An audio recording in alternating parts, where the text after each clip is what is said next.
Hartsfield-Jackson Atlanta International Airport, Terminal T, October 15, 2018, 6:47 a.m. Michael Jordan had traveled through thousands of airport security checkpoints in his life. Private jets, first-class lanes, expedited screening. The privileges of fame and fortune had insulated him from most of the indignities ordinary travelers face daily. But on this October morning, standing in the TSA pre-check line with a simple carry-on and a baseball cap pulled low, none of that mattered.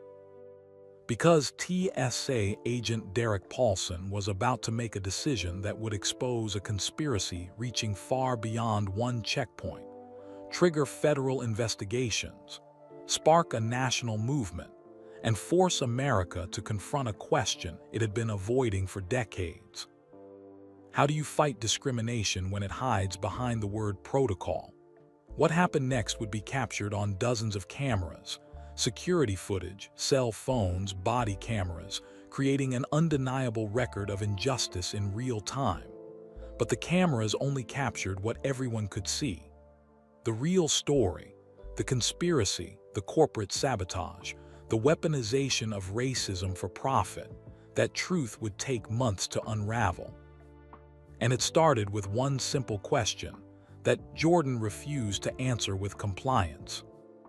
Why am I being treated differently? The fluorescent lights of Hartsfield-Jackson Atlanta International Airport buzzed with their familiar sterile hum, casting everything in that particular shade of institutional white that made 6:47 a.m. feel even earlier than it was. Terminal T hummed with the choreographed chaos of Monday morning travel, rolling suitcases clicking across polished floors, the distant drone of CNN from overhead monitors, children whining about early wake-up calls, business travelers already locked into their phones. Michael Jordan adjusted the black baseball cap lower over his eyes and shifted his carry-on to his other shoulder. The navy Nike tracksuit was comfortable enough for the flight home to Charlotte, though he'd probably slept in worse during his playing days. 3 days in Miami for the charity gala had been good. They'd raised over $2 million for youth basketball programs across Florida, but he was ready to be home. The TSA pre-check line moved steadily. Jordan had paid for the privilege years ago, back when it first launched, recognizing that anything to streamline the monotony of air travel was worth the investment. He traveled enough that these airport rituals had become muscle memory. Remove laptop, liquids in a baggie, shoes off unless you're pre-check, boarding pass and ID ready. A TSA agent near the podium, his name tag read Marcus Webb, waved Jordan forward with the practiced efficiency of someone who performed this gesture 10,000 times. Webb was maybe 42, 43, with graying temples and the kind eyes of someone who genuinely didn't mind his job. He glanced at Jordan's boarding pass, scanned it, checked the ID. "Have a good flight, Mr. Jordan," Webb said, handing the documents back. Jordan nodded his thanks and moved toward the scanner. This was the easy part, the pre-check benefit. Keep your shoes on, laptop stays in the bag, just walk through the metal detector and collect your things on the other side. Simple. Except Webb was gesturing to him again, redirecting him toward the standard screening lane instead of pre-check. Jordan paused. "Problem with my pre-check?" "No sir, just random additional screening. Happens sometimes. This way, please." Random. Jordan had heard that word before in contexts that rarely felt random at all. But he'd also been through actual random screenings dozens of times over the years. It happened.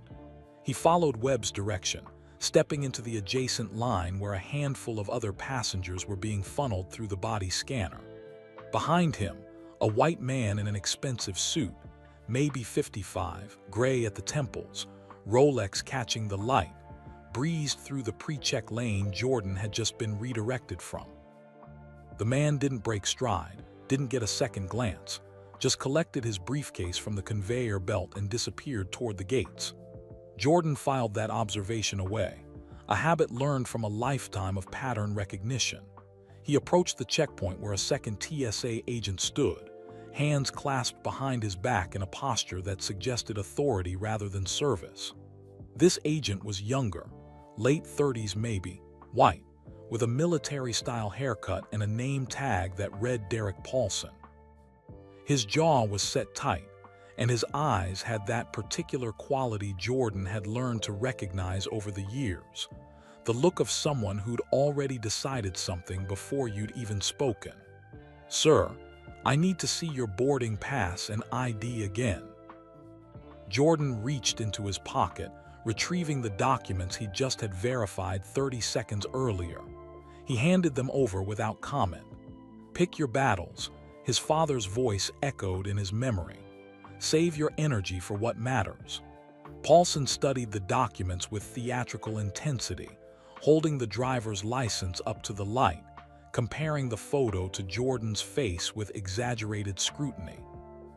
His eyes flicked between the ID and Jordan's features, back and forth, as if he were trying to spot a forgery.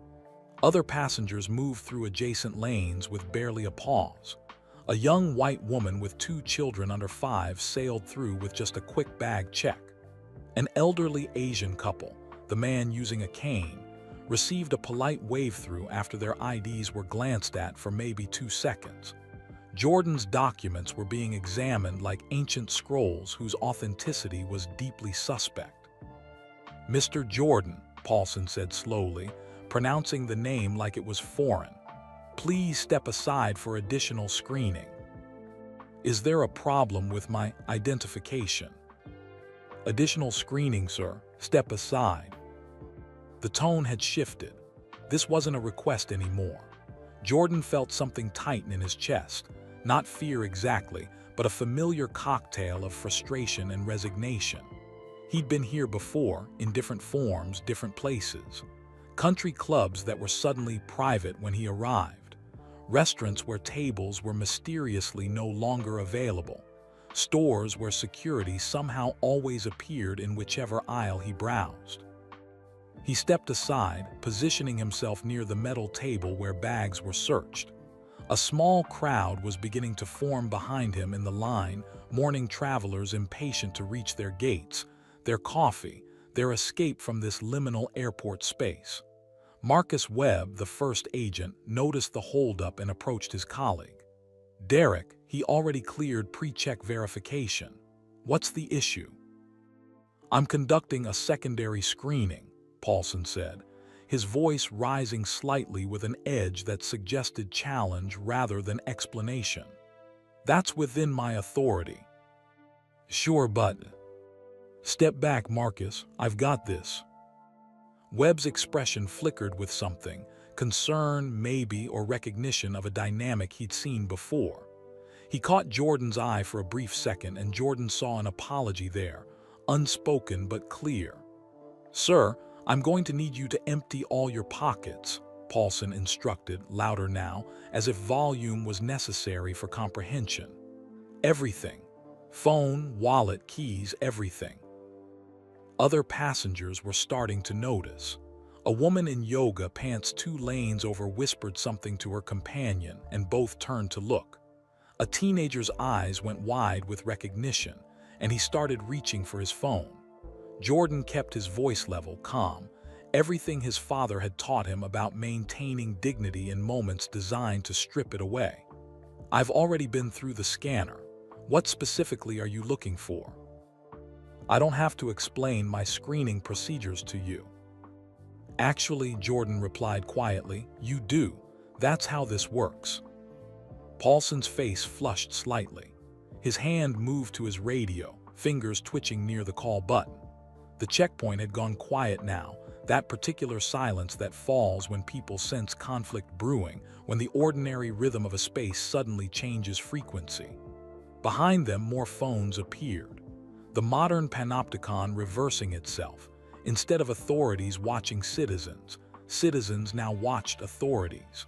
Every interaction potentially recorded, potentially viral, potentially consequential. Jordan waited, standing perfectly still, his carry-on at his feet. He'd learned long ago that sometimes the most powerful thing you could do was simply refuse to move, refuse to comply with unreasonable demands, refuse to make someone else's prejudice your emergency. "I'm calling a supervisor," Paulson said finally, his voice tight. "Good," Jordan replied. "I think that's an excellent idea." And as they stood there, the basketball legend and the TSA agent, the recorded and the recorder, the targeted and the targeting, something shifted in the air of Terminal T. This wasn't going to be routine. This wasn't going to be quiet. This was going to be the moment everything changed. 5:30 a.m., 2 hours earlier, Delta Airlines operations office, Concourse T. Keisha Williams cradled her third cup of coffee like it was the only thing tethering her to consciousness.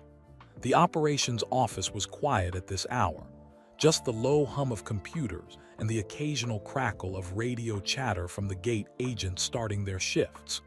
She'd drawn the early rotation again, 5 a.m. to 1 p.m., which meant stumbling out of her Decatur apartment in darkness and fighting Atlanta's pre-dawn traffic on I-285. The monitor array in front of her displayed 16 security camera feeds from various checkpoints across Terminal T. It was her job to coordinate with TSA when lines backed up, when equipment malfunctioned, when anything disrupted the carefully choreographed ballet of getting thousands of people from curb to gate as efficiently as possible. 29 years old, 3 years with Delta, and Keisha had seen almost everything these checkpoints could produce. Medical emergencies, fights between passengers. That one time someone tried to bring a live chicken through security as a support animal. The job had numbed her to most surprises, but patterns still caught her attention. She took another sip of coffee, her eyes scanning the feeds with the practiced glaze of routine surveillance. Checkpoint 4 showed normal flow. Checkpoint 6 had a small backup, but nothing serious. Checkpoint 2. Keisha leaned forward, her coffee cup pausing halfway to her lips. Agent Derek Paulson stood at Checkpoint 2, and he just waved a black passenger, a man in his 30s wearing a business suit, out of line for additional screening. The passenger complied, looking confused but cooperative as Paulson made an elaborate show of examining his boarding pass. Keisha glanced at the timestamp, 5:47 a.m. She took a sip of coffee and kept watching. At 6:02 a.m., Paulson stopped another black passenger, this time a woman maybe 50 years old traveling with what looked like her elderly mother. Additional screening. The woman's expression showed the particular weariness of someone who'd been through this before. At 6:15 a.m., a third passenger, black man, college age, wearing a Howard University sweatshirt. Additional screening. Keisha set her coffee down and pulled up the log for Checkpoint 2. She scrolled through the morning's activity, counting. In the 90 minutes since the checkpoint opened at 5 a.m., Derek Paulson had stopped 7 passengers for additional screening. All 7 were black. In that same timeframe, 127 white passengers had passed through his checkpoint without a second glance. Keisha's stomach tightened. She'd seen this pattern before, or thought she had. 2 months ago, she'd filed an internal complaint after noticing similar disparities at Checkpoint 5. Different agent, same pattern. Her supervisor, Linda Chastain, had dismissed it as procedural differences and confirmation bias. Linda had actually used those words, speaking to Keisha like she was a child who'd misunderstood how the adult world worked. "You're seeing things that aren't there," Linda had said, her voice dripping with the particular condescension reserved for young employees who hadn't learned to keep their heads down. "These agents are trained professionals. They follow protocols. If you keep making accusations without evidence, it reflects poorly on your judgment." Evidence? The word had stuck with Keisha like a splinter. What counted as evidence when discrimination wore the mask of protocol? She looked at the monitor again. Paulson had just let another white passenger through, a man who was actually arguing with him about something, pointing at his boarding pass with visible irritation. Paulson remained calm, professional, waved him through without issue. Keisha made a decision that she knew could cost her everything. She pulled out her personal cell phone, strictly against policy during work hours, and propped it against the monitor stand. She opened the camera app, switched to video, and hit record. The phone screen captured the security feed from Checkpoint 2, timestamp visible in the corner. Her hands were shaking slightly. If Linda found out, this was a firing offense. Recording company security feeds on a personal device violated about 6 different policies. But after 2 months of being told, she was imagining things. After watching the complaint she'd filed disappear into some administrative black hole. After lying awake at night wondering how many people had been harassed because she hadn't pushed harder. The evidence had to exist somewhere permanent, somewhere her supervisors couldn't dismiss or delete. At 6:33 a.m., Paulson stopped his 8th passenger of the morning. Black teenager, maybe 17, traveling alone with a backpack. The kid looked terrified as Paulson barked instructions at him. Keisha kept recording. She pulled up her email and started composing a message to Raymond Price, an investigative journalist at the Atlanta Journal-Constitution. They'd worked together 6 months ago when Keisha had provided background information for a story about airline worker conditions. Nothing that violated her NDA, just general industry context. Raymond had given her his card, told her to reach out if she ever saw something newsworthy. She typed, "Raymond Keisha Williams from Delta, witnessing what appears to be systematic discrimination at TSA checkpoint. Recording it now. May need to go public. We'll keep you updated." She hovered her finger over the send button, then stopped. Not yet. She needed more than a pattern.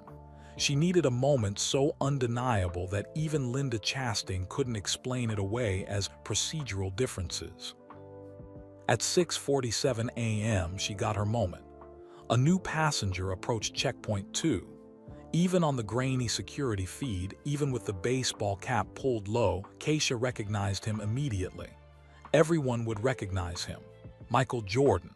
She watched as Marcus Webb, the senior agent, checked Jordan's credentials and directed him toward pre-check, standard procedure. Jordan moved that direction then. Paulson intercepted him, redirecting him to standard screening. Keisha's breath caught. She zoomed the camera feed slightly, making sure her phone captured everything clearly. This wasn't random selection. Jordan had already been cleared for pre-check. There was no legitimate reason to redirect him unless. She watched Paulson's body language on the monitor, the aggressive stance, the theatrical examination of Jordan's ID. The way he was speaking, his mouth moving with what looked like barely controlled anger rather than professional courtesy. Other passengers were noticing now. Keisha could see phones coming out, people turning to watch. This was about to become something much bigger than a pattern in a log file. Her work phone buzzed. A text from Linda Chastain. "Why is Checkpoint 2 backing up? Fix it." Keisha ignored it, her eyes locked on the monitor, her personal phone still recording. Her heart hammered against her ribs. This was it, the undeniable moment she'd been waiting for. A celebrity with resources and platform being subjected to the same treatment that happened to ordinary black passengers every single day. Treatment that was always dismissed as random, as protocol, as anything except what it actually was. She grabbed her work phone and typed back to Linda, "TSA issue. Monitoring. May need security backup at Checkpoint 2. Linda's response came immediately. "What kind of issue?" Keisha stared at the screen, at her supervisor's words, at the 2 months of being told she was imagining things. She thought about the 7 passengers this morning. The complaint she'd filed that went nowhere. All the time she'd bitten her tongue, swallowed her anger, played by rules that only seemed to protect the people enforcing them. She typed, "Discrimination incident, high-profile passenger, multiple witnesses, it's being recorded." 3 dots appeared, then disappeared, then appeared again. Linda was trying to figure out how to respond, probably calculating the PR disaster unfolding in real time. Keisha didn't wait for a reply. She pulled up Raymond Price's contact again and added to her draft email. It's happening right now. Michael Jordan being detained at Checkpoint 2, Terminal T. I have video evidence. This is bigger than one incident, it's a pattern. I have documentation.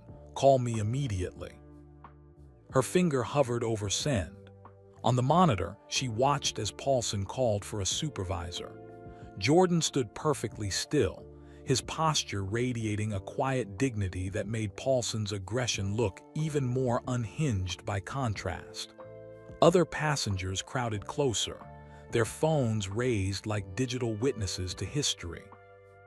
Keisha thought about her father, who'd worked as a baggage handler for 30 years, who told her stories about the indignities he'd swallowed to keep his job, to feed his family, to maintain the illusion that compliance would eventually earn respect. He'd been so proud when she'd gotten this operations position, framed her first day photo and hung it in his living room. "Baby girl," he'd said, "you're on the inside now. You can make things better from the inside." She hit send. The email whooshed away into the digital ether, carrying with it her recorded evidence, her credibility, and quite possibly her career. On the monitor, the crowd around Michael Jordan grew larger. The moment was metastasizing, spreading beyond the checkpoint, beyond the terminal, beyond anything one supervisor could contain. Keisha picked up her coffee cup with trembling hands and took a long sip. Some things, she thought, mattered more than keeping your head down. Some things mattered more than a paycheck. Some moments demanded that you choose, really choose, what kind of person you were going to be. She kept recording. Checkpoint 2, Terminal T, 6:51 a.m. Michael Jordan stood motionless, his carry-on bag at his feet like an anchor. The fluorescent lights cast harsh shadows across the checkpoint, and he could feel the weight of dozens of eyes on him, some curious, some sympathetic, some just impatient to get to their gates. The teenager in the Howard University sweatshirt from earlier lingered near the exit, phone raised, recording. An older white woman whispered urgently to her husband, gesturing at Jordan with barely concealed excitement. Paulson had his radio to his mouth, calling for a supervisor, but his eyes never left Jordan's face. There was something in that stare, something beyond protocol, beyond procedure. Jordan had seen that look before many times in many places. It was the look of someone who needed you to be smaller than you were. The memory hit him suddenly, vividly, pulling him back 38 years. Wilmington, North Carolina, August 1977. 14-year-old Michael sat in the passenger seat of his father's Buick, windows down to catch the humid Carolina evening breeze. They were parked across the street from Laney High School, waiting for his brother Larry to finish basketball practice. The cicadas sang their summer song, and the sky was turning that particular shade of purple that meant night was coming soon. His father, James Jordan, had the radio on low, Marvin Gaye asking what's going on, and was reading the newspaper, occasionally shaking his head at whatever story had caught his attention. Michael was drawing plays in a notebook, sketching out offensive sets he'd seen older players run, trying to understand the geometry of basketball. He was obsessed with the game even then, before he'd made the varsity team, before anyone knew his name beyond Wilmington city limits. The police car pulled up beside them so quietly that Michael didn't notice until his father carefully folded his newspaper and placed both hands on the steering wheel, visible, non-threatening. "Stay calm," James said softly. "Don't say anything unless I tell you to." The officer, white, maybe 35, with a thick mustache and mirror sunglasses despite the dimming light, approached the driver's side window. His hand rested on his belt, fingers drumming near his service weapon. "License and registration," the officer said, not a question, not a greeting, just a command. "Yes, sir," James replied, his voice steady but drained of its usual warmth. "I'm reaching for my wallet in my back pocket now. The registration is in the glove box." Michael watched his father move in slow motion, telegraphing every gesture, narrating every action like he was defusing a bomb. James retrieved his wallet, handed over his license, then asked permission before reaching across toward the glove box. "What are you doing here?" the officer asked, examining the license with the same theatrical scrutiny Paulson would use decades later. "Waiting for my son. He's at basketball practice."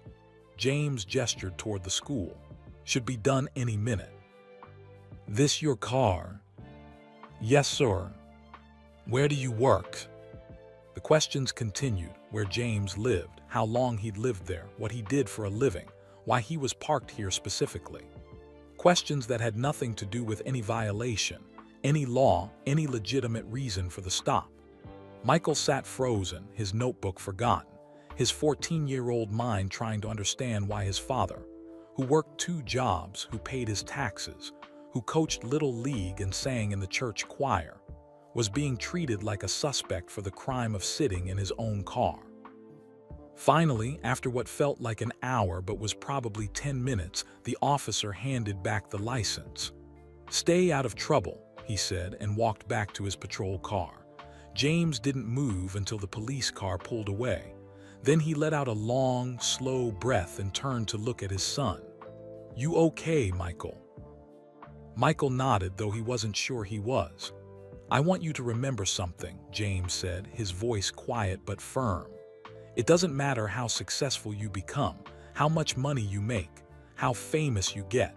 Some people will always see you as a threat first. They'll always question whether you belong, whether you earned what you have, whether you deserve to be where you are."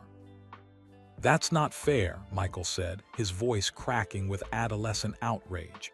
"No, it's not, but fair doesn't enter into it." James reached over and squeezed his son's shoulder. "What enters into it is how you respond. You can let it make you smaller, make you angry in ways that hurt you more than them. Or you can let it make you stronger, use it as fuel. Prove them wrong not by arguing, but by being so undeniably excellent that eventually, not today, not tomorrow, but eventually, the truth becomes impossible to ignore."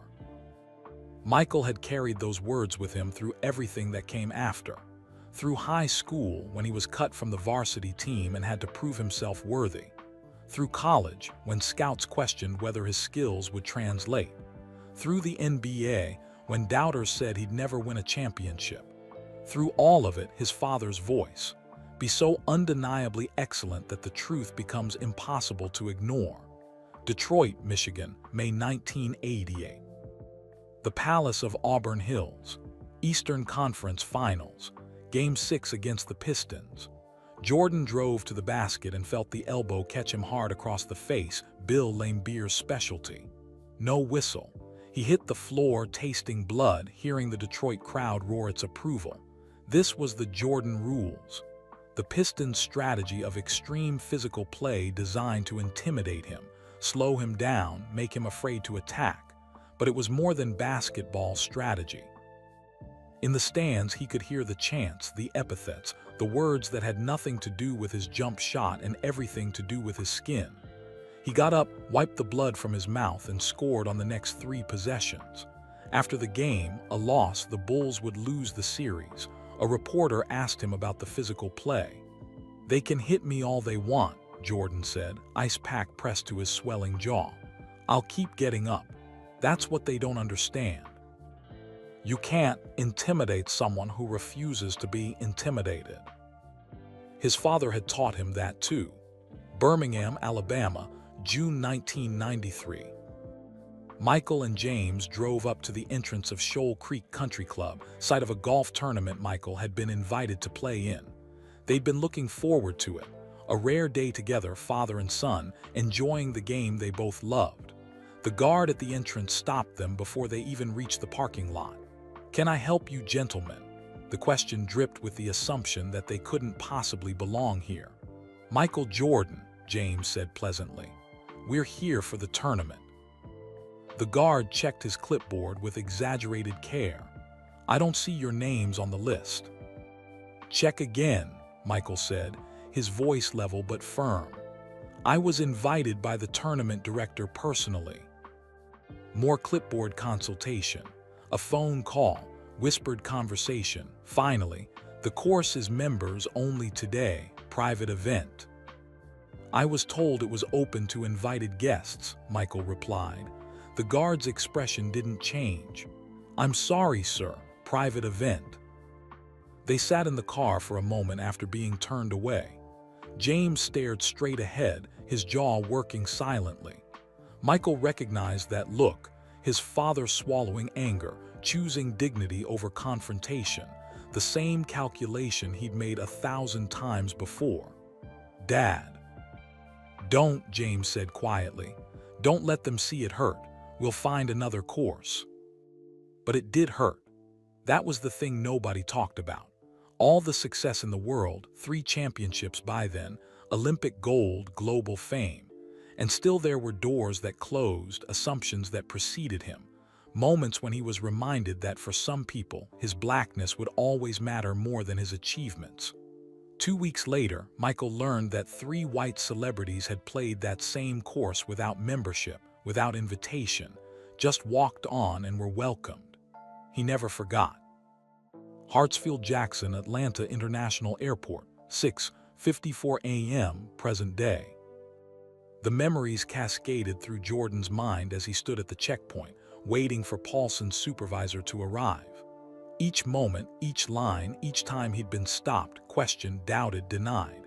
His father's voice echoed, "Some people will always see you as a threat first." But then another memory surfaced, more recent, more painful. July 23, 1993, just 1 month after the golf course incident. The phone call in the middle of the night. The body found near Lumberton. His father murdered, gone forever.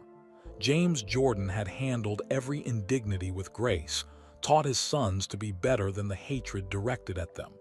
But in the end, grace hadn't protected him. Dignity hadn't saved him. And Michael had spent the years since wondering, had he been too quiet?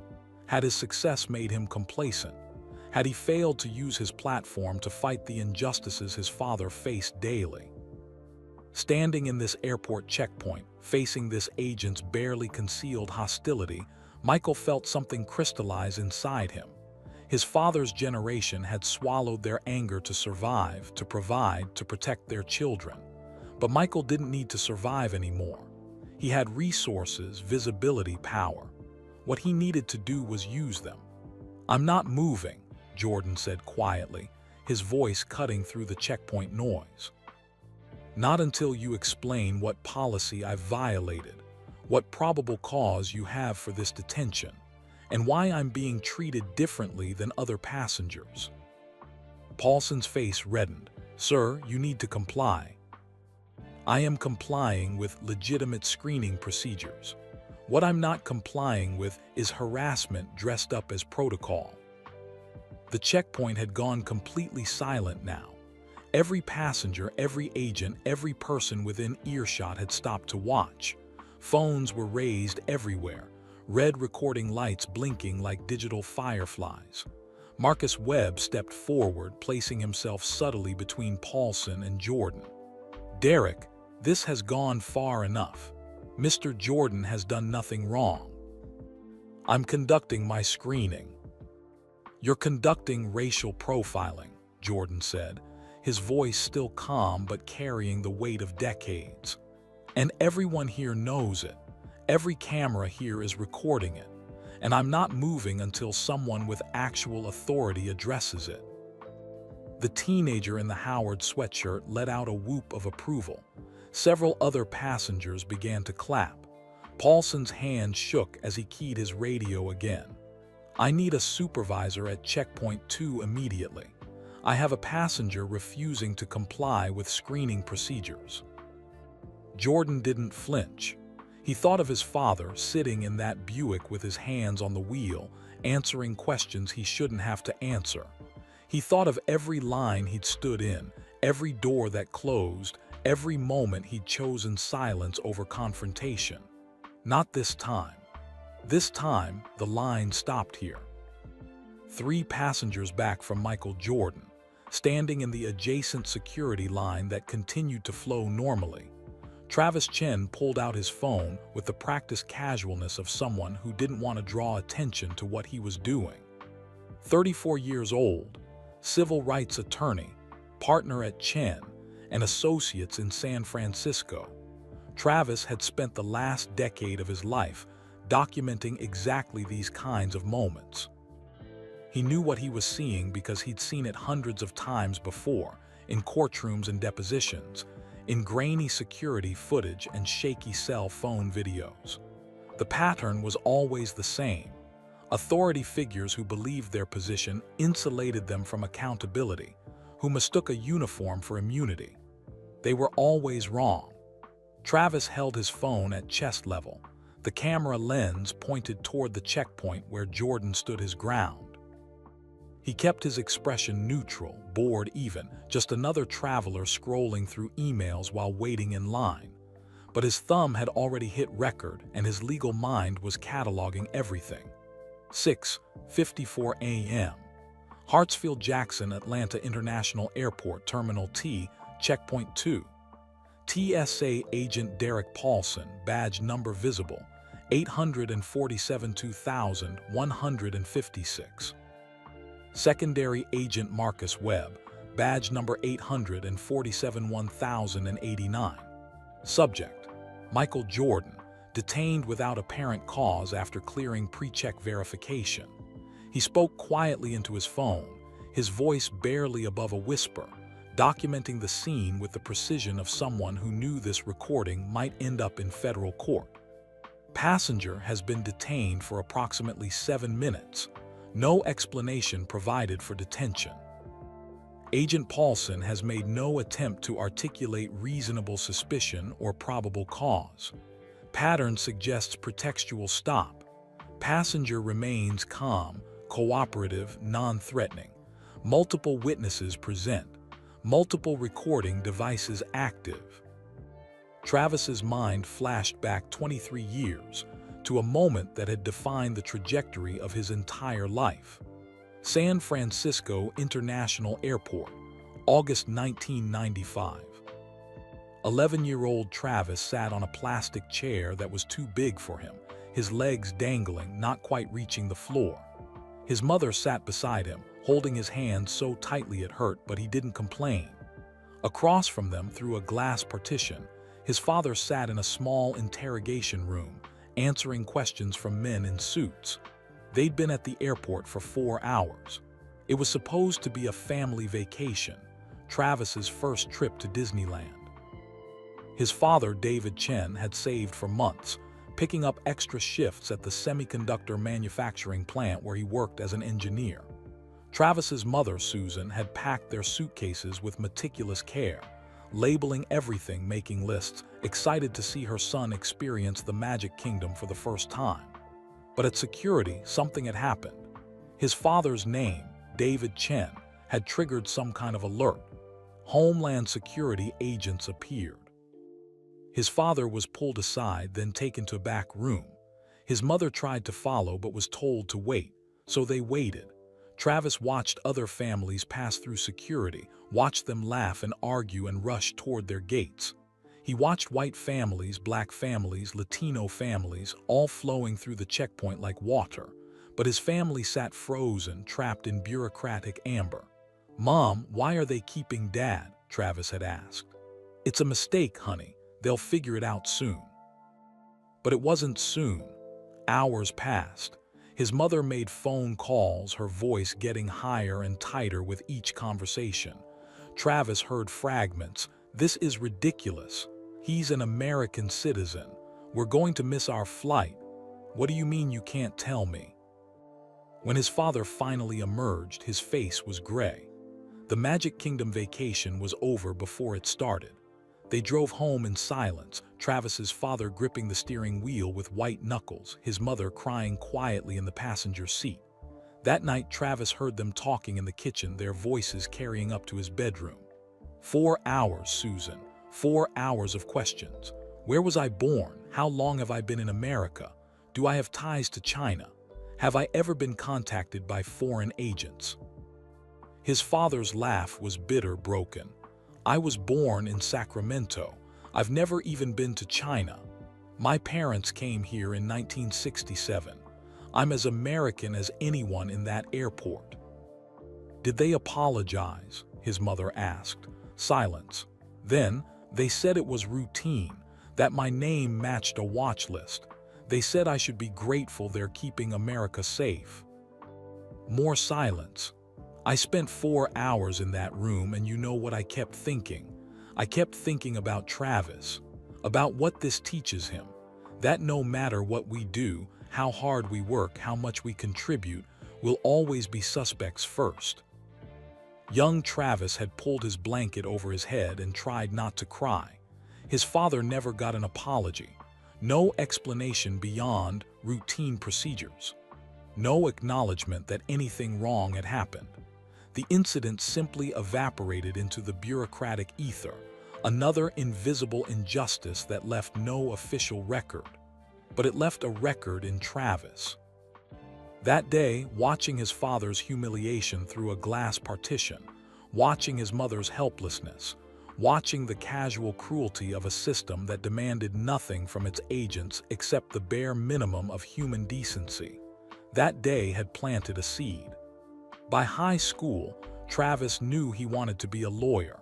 By college, he knew he wanted to fight for civil rights. By law school, he'd found his calling, documenting injustice, making the invisible visible, ensuring that the moments that happened in back rooms and airport checkpoints couldn't simply disappear. He specialized in cases involving discrimination by government officials, police, TSA, immigration agents. He'd won settlements for dozens of clients. He'd gotten policies changed, agents fired, systems reformed. But he'd never gotten justice for his father. David Chen's 4 hours in that interrogation room remained officially routine, officially justified, officially nothing. Present day, checkpoint 2, 6:57 a.m. Travis continued recording, his legal instincts on high alert. This situation was escalating, and escalation created danger, both physical and legal. He needed to intervene, but carefully. Too aggressive and he'd make himself part of the problem. Too passive and he'd fail in his responsibility as an attorney and as a witness. He watched a TSA supervisor arrive, a Latina woman in her 50s, her name tag reading Sharon Rodriguez. She approached Paulson with the body language of someone who'd been through this before and was already calculating the damage. Travis made his decision. He stepped out of his line and walked toward the checkpoint, phone still recording, making sure to keep his movements slow and non-threatening. He reached into his wallet and pulled out his bar association card. "Excuse me," he said, his voice clear and professional. "I'm Travis Chen, attorney licensed in California and Georgia." He held up his bar card so the cameras, both official and unofficial, could see it. "I've been witnessing this interaction and recording it for the past 8 minutes. Paulson spun toward him. "Sir, return to your screening line." "I'm exercising my right as a witness and as an attorney to observe this interaction," Travis replied calmly. "I'm not interfering with any legitimate security procedures. I'm simply documenting what appears to be a violation of this passenger's civil rights." Rodriguez's expression shifted. She understood immediately what Travis's presence meant: legal liability, potential lawsuits, official scrutiny. This wasn't just going to be a viral video. This was going to be a legal case.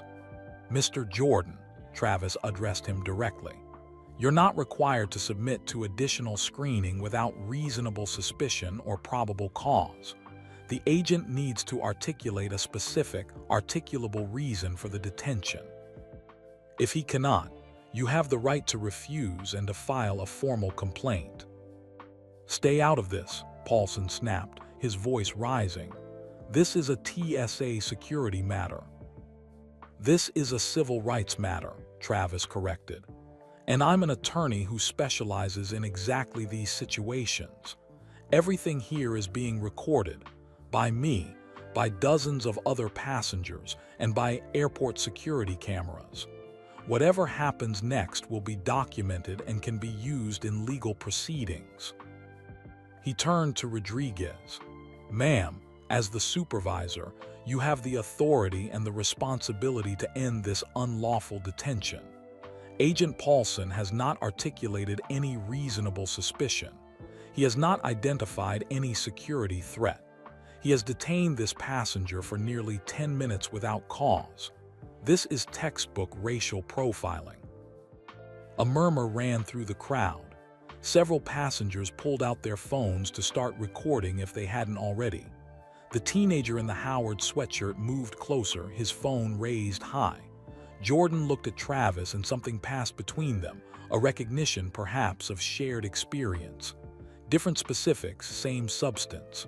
Different airports, same injustice. Thank you, Jordan said quietly. Travis nodded. Then he raised his voice slightly, making sure his phone's microphone caught every word. For the record, the time is now 6:58 a.m. on October 15, 2018. I am Travis Chen, attorney, bar number 287,453. I am witnessing what appears to be discriminatory detention of a passenger at Hartsfield-Jackson Atlanta International Airport. The passenger has complied with all legitimate security procedures. No reasonable suspicion has been articulated. No probable cause exists for this detention. He paused, then added, "This detention needs to end now, or the legal consequences will be severe." Rodriguez stepped forward decisively. Agent Paulson stepped back. "Mr. Jordan, I apologize for this delay. You're cleared to proceed to your gate." But Paulson didn't step back. His face had gone red, his jaw clenched so tight Travis could see the muscles jumping. His hands trembled slightly, not with fear, but with barely controlled rage. "I'm not finished with my screening," Paulson said, his voice shaking.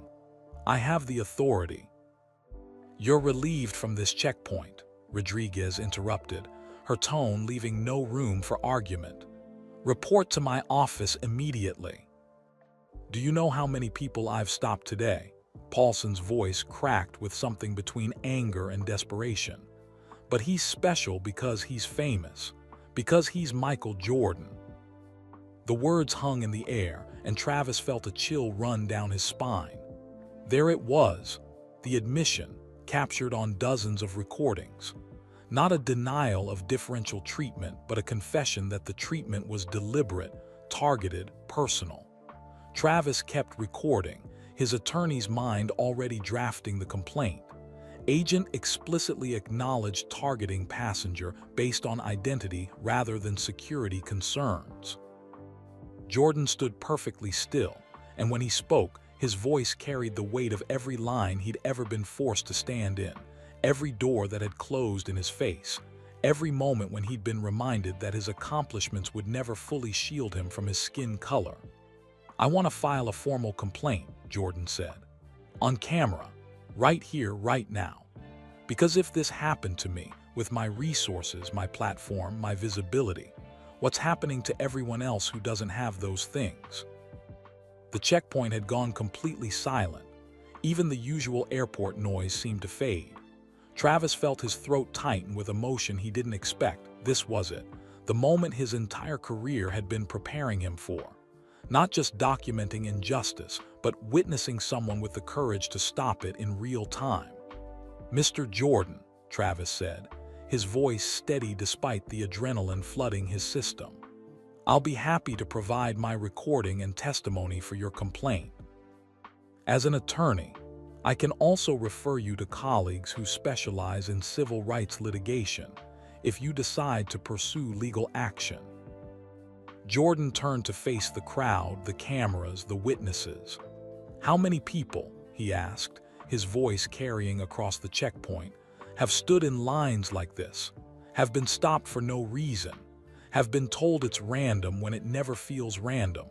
How many people have swallowed their anger because they didn't have a choice?" Heads nodded throughout the crowd. The teenager in the Howard sweatshirt was crying. A black woman near the back called out, 17 times. I've been randomly selected 17 times. An older black man. They stopped me last month, made me miss my mother's funeral. The testimonies poured out, stories that had been waiting for permission to be told. Travis kept recording, documenting not just Jordan's detention, but the collective witness of dozens who recognized their own experiences in his. This wasn't just one basketball legend standing up to one TSA agent. This was the moment when silence stopped being an option. Delta Operations Office, 7:02 a.m. Keisha Williams's hands were shaking so badly she had to set down her coffee cup before she spilled it across her keyboard. On the monitor in front of her, the scene at Checkpoint 2 had transformed from a simple detention into something that looked like a civil rights demonstration. Passengers crowded around Michael Jordan, their phones raised, voices rising with testimonies of their own experiences. Her personal phone was still propped against the monitor, still recording everything. 27 minutes of footage now. 27 minutes that could change everything or destroy her career. Her work phone buzzed again. Another text from Linda Chastain, status update now. Airport police en route to Checkpoint 2. What the hell is happening? Keisha didn't respond. She was too busy watching the monitors, too busy realizing that what she was witnessing was bigger than she'd imagined when she first hit record. She pulled up Derek Paulson's personnel file on her computer, something she technically didn't have authorization to access but could justify as part of her operational oversight role. The file loaded, and she started reading with growing unease. Derek Paulson, TSA officer hired. March 2011 current status, active. She scrolled through his employment history. 7 years with TSA, mostly unremarkable performance reviews, solid marks, nothing exceptional. But then she found the complaints section. Complaint 1, filed April 2016 Nature, passenger alleged aggressive behavior and inappropriate questioning during secondary screening. Passenger was a 28-year-old black male traveling to a job interview. Resolution, insufficient evidence. Agent counseled on professional conduct. No disciplinary action. Complaint 2, filed September 2017 Nature, passenger alleged discriminatory profiling. Passenger was a 45-year-old black female university professor traveling for academic conference. Resolution, agent screening procedures found to be within policy guidelines. No action taken. Keisha's stomach churned. 2 complaints, both dismissed, both involving black passengers. She clicked on his recent activity logs. 6 months ago, Paulson had applied for a promotion to supervisory TSA officer. She pulled up the promotion records. Promotion board results, April 2018 position. Supervisory TSA officer, checkpoint operations applicants. Derek Paulson, Marcus Webb, Jennifer Kowalski selected candidate. Marcus Webb reason, demonstrated leadership, excellent peer reviews, commitment to equitable treatment of all passengers. Keisha leaned back in her chair, the pieces clicking together. Paulson had been passed over for promotion. The position had gone to Marcus Webb, his African-American colleague, the same Marcus Webb who was now at Checkpoint 2 trying to intervene in Paulson's detention of Jordan. She pulled up the duty roster for Terminal T. Paulson had specifically requested the early morning shift on October 15th. She cross-referenced that with public information about celebrity travel schedules, something agents weren't supposed to do, but the search history was right there in the system logs. On October 12th, Paulson had accessed a celebrity news site that mentioned Jordan's charity event in Miami ending on October 14th. He'd searched for common connecting flights Miami to Charlotte and found that the early morning routes typically went through Atlanta. This wasn't random. This wasn't even opportunistic. This was premeditated. Keisha grabbed her personal phone and texted Raymond Price, "This is bigger than I thought. Agent specifically targeted Jordan. I have evidence of planning. Employment history shows pattern of complaints. Need to talk ASAP. Her phone rang immediately. Raymond. Keisha, I'm 10 minutes from the airport, Raymond said, his voice tight with the urgency of a journalist who knew he was onto something major. I need you to send me everything you have. Personnel files, duty rosters, search histories, everything. I can't do that, Keisha said, even as her fingers were already copying files to a USB drive she kept in her desk. That's a massive violation of privacy policies. I could be sued, criminally charged. You can also save lives, Raymond interrupted. If this guy has been targeting passengers for months, for years, and the system kept protecting him, how many people have been harassed? How many missed flights, missed funerals, missed job interviews? How many black passengers have been humiliated because TSA wouldn't address a pattern everyone could see? Keisha closed her eyes. She thought about the complaint she'd filed 2 months ago, the one Linda had dismissed. She thought about the 7 passengers this morning before Jordan. She thought about her father who'd spent 30 years biting his tongue, swallowing indignities, surviving instead of thriving. Meet me in the parking garage, she said. Level 3, Section C, 20 minutes. Keisha, if you do this.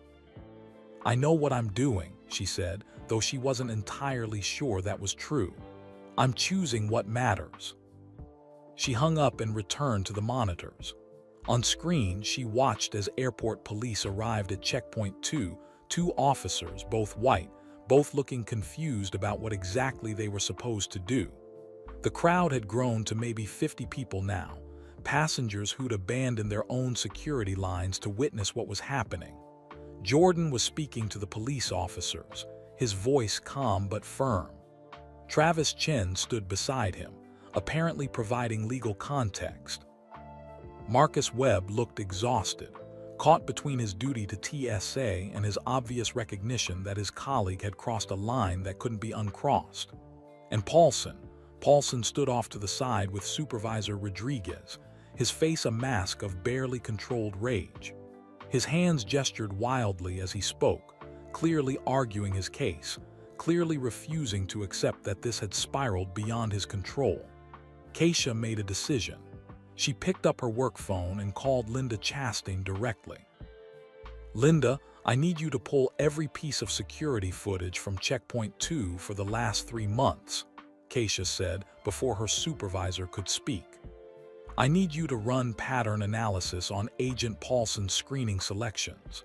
And I need you to do it now, because in about an hour, the FBI is probably going to be requesting it anyway, and we need to know what we're looking at. What are you talking about? Linda's voice was sharp. The FBI. That attorney down there, Travis Chen. He specializes in civil rights litigation against government agencies. He's recording everything. And Michael Jordan just announced he's filing a formal complaint. This is going to be national news by noon, federal investigation by evening. We can either be ahead of it or we can be buried by it. Silence on the other end of the line. Keisha could almost hear Linda's mental calculations, covering her own exposure, protecting her job, figuring out how to spin this so it didn't touch her. You recorded this, Linda said finally, on your personal phone, during work hours. That's a terminable offense, Keisha. Yes, it is, Keisha agreed. Fire me if you want. But that recording is going to save this airport from a lawsuit that could cost tens of millions of dollars. That recording is going to show that at least one Delta employee recognized the problem and tried to document it. And that recording is going to the media in about 15 minutes regardless of what you do to me. You're threatening me. I'm informing you, Keisha said, surprised by the steadiness in her own voice.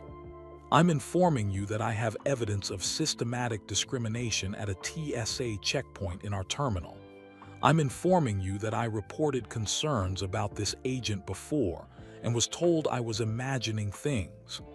I'm informing you that I've documented everything, and that documentation is about to become very public. Another long silence. "Send me your recording," Linda said finally, her voice drained of its usual condescension. "And the personnel files, and the duty rosters, everything you have." "Why?" "Because you're right," Linda admitted, and Keisha heard something she'd never heard from her supervisor before: respect. "And because I should have listened to you 2 months ago. Send me everything. We need to control this narrative before it controls us." Keisha ended the call and immediately began uploading files to the shared drive. As she worked, her work phone lit up with incoming messages. Other Delta employees who'd heard about the incident, who were asking what was happening, who wanted to know if this was really about what it looked like. Her personal phone buzzed. A text from Raymond. "It's on Twitter. Justice for MJ is trending. 10,000 tweets in the last 15 minutes. You ready for this?" Keisha looked at the monitor one more time. Jordan was still standing at the checkpoint, surrounded by witnesses, by cameras, by the collective attention of dozens who decided that this moment mattered enough to miss their flights. She typed back, "Meet me in 10 minutes. I'm bringing everything." Then she ejected the USB drive, dropped it in her pocket, grabbed her personal phone with its 29 minutes of recording and walked toward the door. Some moments, she thought, demanded that you choose what kind of person you were going to be. She'd made her choice. Now came the consequences. Checkpoint 2, 7, 8 a.m. Michael Jordan watched the airport police officers exchange uncertain glances, clearly unsure whose authority superseded whose in this situation. TSA controlled the checkpoint, but this had stopped being a routine screening about 5 minutes ago. This was something else now, something that made even seasoned officers hesitate. Jordan felt the weight of 50 pairs of eyes on him, 50 phones recording, 50 witnesses who would carry this moment forward into the world. The pressure should have been crushing. Instead, he felt oddly calm, centered in a way he hadn't felt since his playing days, when the game slowed down and he could see 3 moves ahead. But underneath that calm, a memory pulled at him, insistent and painful. His father's face. The last conversation they'd had, 3 months before James Jordan's death in July 1993. They'd been sitting on Michael's deck in Highland Park, Illinois, watching the sun set over Lake Michigan, drinking iced tea, talking about everything and nothing. Highland Park, Illinois, April 1993. "You're tired," James had said, not a question but an observation. Michael had just won his 3rd consecutive NBA championship, but the victory felt hollow somehow, weighted with expectations and exhaustion. "I'm fine, Dad." "You're not fine. You're carrying the weight of everybody's expectations. The team, the league, the endorsements, the image. When do you get to just be Michael?" Michael had shrugged, uncomfortable with the vulnerability his father could always extract from him. "Comes with the territory." James had been quiet for a long moment, ice cubes clinking in his glass. Then he'd said something that Michael hadn't fully understood at the time. "I've been doing some organizing in Wilmington," James said. "Community meetings about police conduct, about the way black folks get treated differently, stopped more often, questioned harder. Your brother Larry got pulled over 3 times last month. Same route to work, same car, same time of day. 3 different officers, 3 different excuses, same outcome, making him late, making him feel like a suspect in his own life." "That's dangerous, Dad," Michael had said, fear creeping into his voice. "You start challenging police, you start organizing, that puts a target on you." "Son, the target's already there. Has been since the day I was born black in North Carolina. Only difference now is I have resources to fight back. You've given our family that gift, the means to stand up instead of staying silent. I didn't give you that gift so you could put yourself at risk." James had smiled, sad and knowing. "Yes, you did, Maybe not consciously, but that's exactly what your success means. It means we don't have to swallow it anymore. We can speak up. We can demand better. We can use visibility as a shield for people who don't have any. Michael had argued with him, told him to be careful, to not draw attention. Looking back now, standing in this airport checkpoint, he realized he'd been asking his father to do what he himself had been doing for years: achieve excellence, but don't challenge the system. Win championships, but don't make waves. Be successful, but stay quiet about injustice. James had patted his son's shoulder that evening. Michael, you're going to have to make a choice eventually. Success without purpose is just accumulation. You've got the platform. Someday, you're going to have to decide what it's for. 3 months later, his father was dead. Michael had left basketball after that, grief-stricken and lost, searching for meaning in minor league baseball, trying to honor his father's memory by pursuing James's dream instead of his own. But he'd never answered his father's question. What was his platform for? He'd come back to basketball, won 3 more championships, built a business empire. He'd been great, undeniably, historically great. But had he been purposeful? Had he used his visibility to shield others the way his father had asked? Or had he been too careful, too protective of his brand, too worried about controversy? Present day, 7:09 a.m. Jordan looked at Derek Paulson, still arguing with his supervisor, still refusing to accept responsibility. He looked at Marcus Webb, exhausted and defeated. He looked at Travis Chen, holding his phone steady, documenting everything. He looked at the crowd: black passengers, white passengers, Latino passengers, Asian passengers, all united in their recognition that something wrong was happening, that silence was no longer acceptable. His father's voice echoed, "You've got the platform. What's it for?" Sharon Rodriguez was trying to de-escalate, her voice professional but strained. "Mr. Jordan, again, I sincerely apologize for this incident. You're free to proceed to your gate. We'll handle Agent Paulson internally." "No," Jordan said quietly. Rodriguez blinked. "Sir." "No, you won't handle this internally," Jordan continued, his voice strengthening. "Because internally is how these patterns continue. Internally is how complaints get filed and forgotten. Internally is how agents like Paulson stop 7 black passengers in 2 hours and nobody notices. Or somebody notices, but it's easier to dismiss the complaint than address the problem." He gestured to the crowd around him. "These people, they've been through this. They know what internally means. It means nothing changes. It means next week, next month, someone else stands in this line and gets treated like a suspect for the crime of traveling while black." The teenager in the Howard sweatshirt called out, "Tell it." A woman near the back, maybe 60 years old, her voice shaking. "My grandson missed his college interview because TSA held him for 2 hours. 2 hours. They said it was random. He was the only black boy in that line." Another voice, "I stopped flying through Atlanta because of this. I drive 8 extra hours rather than deal with this airport."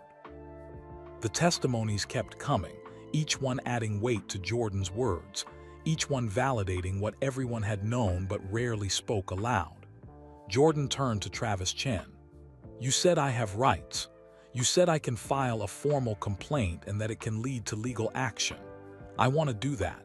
Not just for me, for every person who shared their story here. For everyone who couldn't speak up because they didn't have resources or visibility or witnesses." Travis nodded, his expression grave. "I can help with that. My firm specializes in these cases. But Mr. Jordan, you need to understand, this will be public. This will be messy. People will question your motives, your timing, everything. They'll say you're making a big deal out of nothing, that you should have just complied quietly." "Let them say it," Jordan replied. "My father taught me that silence in the face of injustice makes you complicit. I've been silent long enough." He turned back to Rodriguez. "I want the names and badge numbers of every TSA agent at this checkpoint. I want the security footage from this morning, all of it, starting at 5 a.m. I want Agent Paulson's personnel file, his complaint history, his duty assignments for the past year, and I want all of it preserved as evidence." Rodriguez's face had gone pale. "Mr. Jordan, I can't just hand over personnel files." "Then preserve them for the federal investigation that's coming," Jordan said. "Because I'm not filing a complaint with TSA. I'm filing with the Department of Justice. Civil rights violation, abuse of authority, discriminatory conduct under color of law. And I'm doing it publicly today so everyone knows what happened here." Paulson finally exploded. He pushed past Rodriguez, his face red, spittle flying from his lips. "You think you're special. You think because you played basketball you're better than everyone else. I was doing my job, following protocols."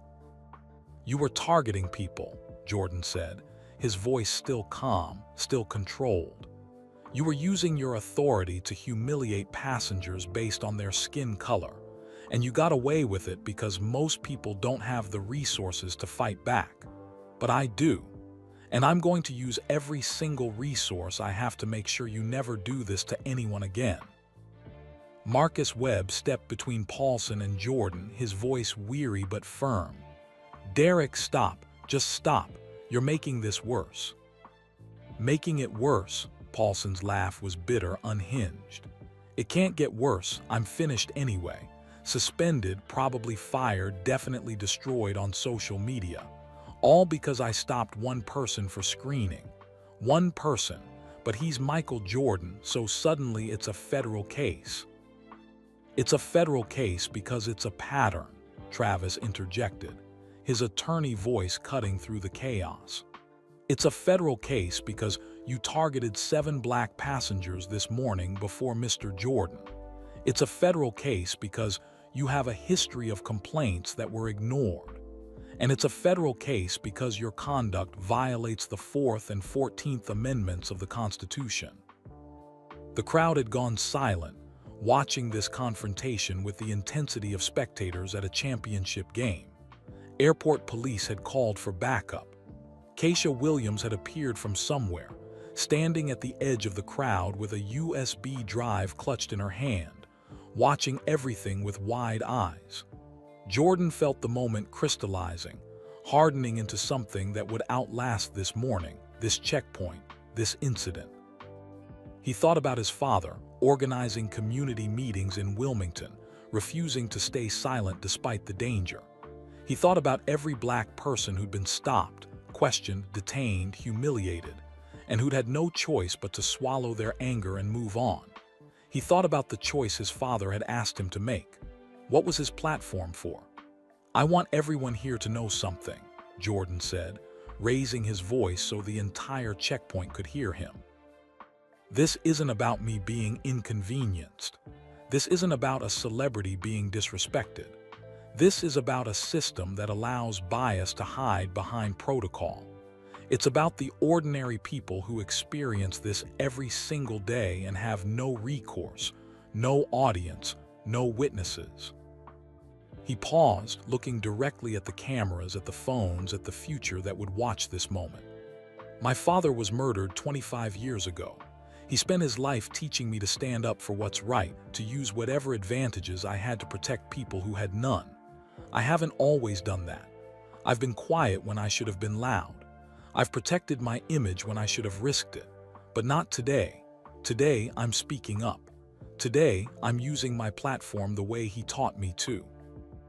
His voice broke slightly, emotion finally cracking through his composure. "This is for you, Dad. This is for everyone who's been told to comply, to accept less, to be grateful they weren't treated worse.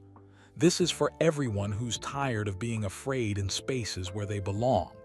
This line, this checkpoint, this moment, this is where it stops." The checkpoint erupted in applause. The teenager in the Howard sweatshirt was openly crying. The elderly woman who'd spoken about her grandson clutched her chest, nodding vigorously. Even some of the TSA agents who'd been watching from other checkpoints were wiping their eyes. Travis Chen put a hand on Jordan's shoulder. That's going to be played at civil rights conferences for the next 50 years. Jordan managed a tired smile. Good. Maybe it'll save someone else from standing where I'm standing. Rodriguez had her phone to her ear, speaking urgently to someone. Her supervisor, probably, or TSA headquarters, or someone even higher up the chain. The situation had escalated beyond anything a checkpoint supervisor could contain. Keisha Williams stepped forward, holding out the USB drive. Mr. Jordan, my name is Keisha Williams. I'm an operations manager with Delta. I have 2 hours of security footage from this checkpoint showing Agent Paulson's pattern of discriminatory stops. I also have his personnel files, complaint history, and duty rosters that show he specifically requested this shift, knowing you would be traveling through. The silence that followed was absolute.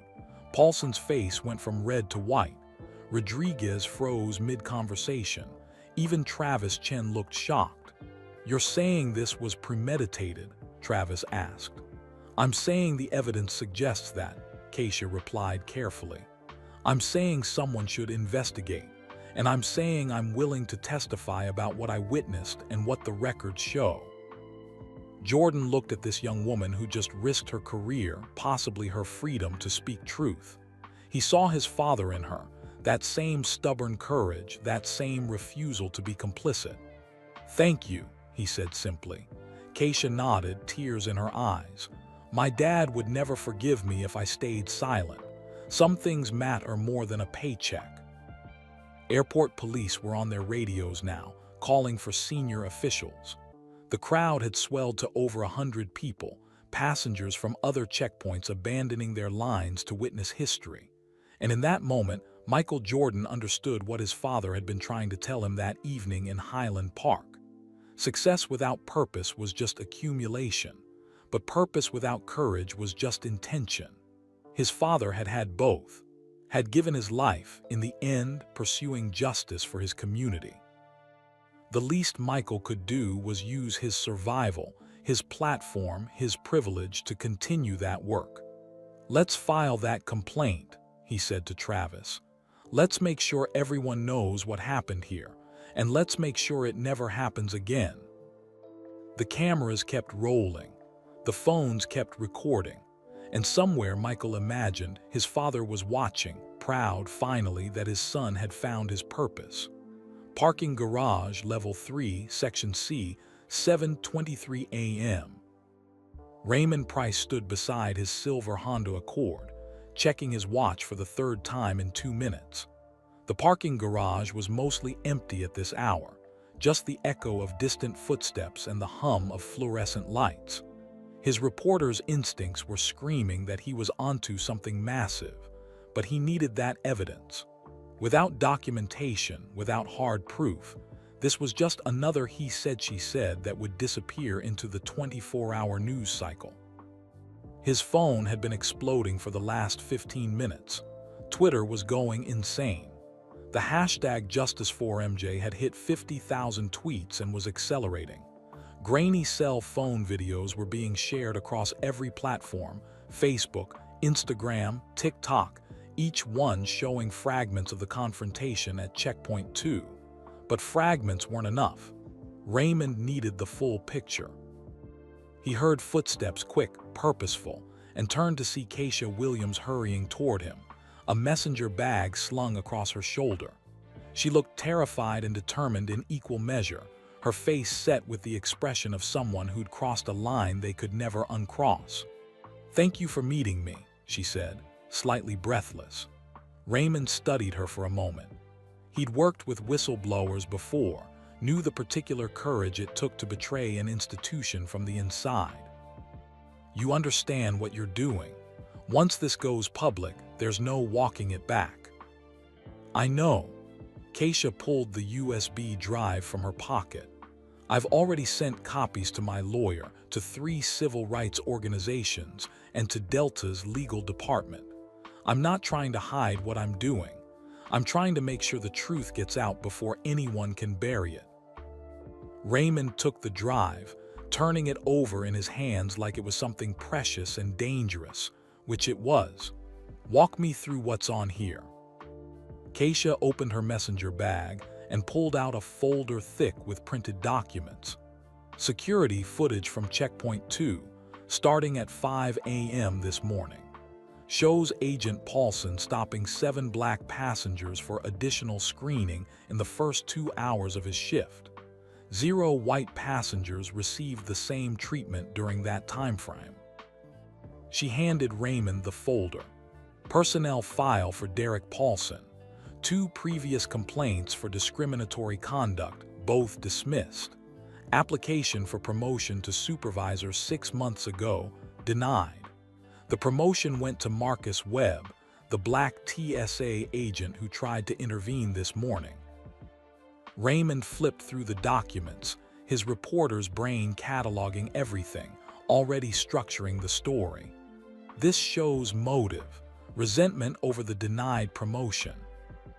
"It gets worse," Keisha said. "Duty rosters for the past 3 months. Paulson specifically requested the early morning shift on October 15th. That's today. Cross-referenced with his computer search history from last week." She pulled out another set of papers. He searched for celebrity travel schedules. He looked up Jordan's charity event in Miami, searched for common connecting flights from Miami to Charlotte. He knew Jordan would likely be traveling through Atlanta this morning. He planned this. Raymond felt his pulse quicken. This wasn't just a discrimination case. This was conspiracy, premeditation, deliberate targeting. "Can I quote you on all of this?" "You can do better than quote me," Keisha said. "I'll go on camera, full interview using my name, I'm not hiding." "That's incredibly brave. It's also incredibly risky." "My father spent 30 years being careful," Keisha said, her voice shaking slightly. 30 years swallowing injustice to protect his job, to provide for us. He taught me to be smart, to keep my head down, to survive. But he also taught me, without meaning to, what that survival costs. The dignity you lose, the self-respect that erodes, the complicity that eats at you. She met Raymond's eyes. "I filed a complaint 2 months ago about discriminatory patterns at another checkpoint. It was dismissed. My supervisor told me I was seeing things that weren't there. And I stayed quiet after that because I was afraid. But staying quiet didn't protect anyone. It just let the pattern continue." Raymond nodded slowly. "When can you do the interview?" "Now, right now, before I lose my nerve." He pulled out his phone and opened the voice recorder app. "Keisha Williams, Delta Airlines Operations Manager, October 15, 2018, 7:26 a.m. You're giving this statement voluntarily?" "Yes." "And you understand this will be published?" "Yes, I want it published. I want everyone to know what happened and why." Raymond hit record. Twitter, 7:31 a.m. Raymond Price AJC. Breaking. Source provides evidence that TSA agent who detained at Michael Jordan specifically targeted him. Agent searched Jordan's travel schedule, requested specific shift. Full story coming. Justice for MJ. The tweet went viral within minutes. 10,000 retweets in the first 5 minutes. News outlets started picking it up. CNN, MSNBC, even international media. The story was escaping the confines of social media, becoming something larger, something that would force institutional response. CNN headquarters, Atlanta, 7:45 a.m. Assignment editor Marcus Sullivan stared at the Twitter feed on his monitor, watching the story explode in real time. He grabbed his phone and called the network's morning show producer. "We need to go live from the airport. Now. Get a crew to Hartsfield-Jackson immediately.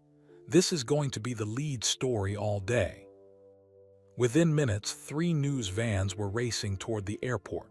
Fox News followed, CBS, ABC, local stations, international outlets. The media machinery was mobilizing, drawn by the combination of celebrity, injustice, and viral momentum. Checkpoint 2, 7:52 a.m. Jordan stood with Travis Chen, reviewing notes for the formal complaint they would file. Around them, the checkpoint had become a media circus. Passengers were giving interviews to anyone with a microphone. The teenager in the Howard sweatshirt had already been interviewed by 4 different outlets. Rodriguez was on her phone with TSA headquarters, her face gray with stress. Airport police had cordoned off the checkpoint, trying to manage the crowd that showed no signs of dispersing. And Derek Paulson had been escorted to a back office, where he sat with a union representative, probably being told to say nothing, admit nothing, wait for the lawyers. Marcus Webb approached Jordan, his expression exhausted. "Mr. Jordan, I want to apologize. I should have done more to stop Derek. I saw patterns not just today, but for months. I told myself it wasn't my place to interfere, that someone else would handle it, but nobody handled it, and people kept getting hurt." Jordan studied the older man's face, seeing genuine remorse there. "You tried to intervene this morning. That counts for something." "Not enough," Webb said. "I'm going to file my own report about what I've witnessed, about the complaints that got buried, about the culture that protects agents like Derek and punishes passengers who speak up." Travis looked up from his legal pad. "That testimony would be valuable, very valuable." Webb nodded. "Then you'll have it, whatever it takes to make sure this changes." Jordan's phone buzzed. A text from his publicist. "Every major outlet is calling. What do you want me to tell them?" Jordan typed back, "Tell them I'll give a statement at noon, at the airport, public on camera, and tell them I'm not done fighting this." He looked around at the checkpoint, at the witnesses, at the cameras, at the growing crowd of people who decided this moment mattered enough to be part of it. The videos were spreading. The evidence was emerging. The truth was becoming impossible to ignore. And for the first time since his father's death 25 years ago, Michael Jordan felt like he was doing exactly what James Jordan had raised him to do: standing up, speaking out, using his platform not for profit or image, but for purpose. The consequences would be significant. The backlash would be real. People would criticize him, question his motives, accuse him of making too much of nothing. Let them. Some lines, once crossed, changed everything. This was one of those lines. FBI Field Office, Atlanta, 9:47 a.m. Special Agent Nicole Morrow set her coffee cup down on the conference room table and studied the documents spread before her like pieces of a puzzle that hadn't quite assembled themselves yet. 44 years old, 16 years with the Bureau, the last 8 specializing in civil rights violations. She'd seen plenty of discrimination cases. Most were murky, ambiguous, he said she said situations where proving intent was nearly impossible. This case was different. The complaint had been filed officially at 8:15 a.m., less than an hour after the incident. Michael Jordan, represented by attorney Travis Chen, alleging civil rights violations by TSA agent Derek Paulson. By itself, that would have been significant, a high-profile complainant with resources to pursue justice. But then the evidence started flooding in.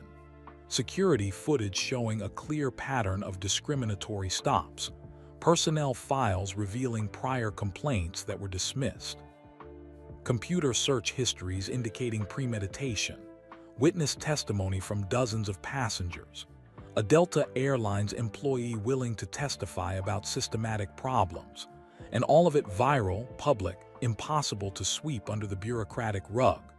Nicole's supervisor, Assistant Special Agent in charge David Chen, no relation to Travis Chen, though they joked about it on the phone, had assigned her the case with unusual urgency. "This one's going to be watched," he'd said. "DOJ is already asking questions. Half of Congress is tweeting about it.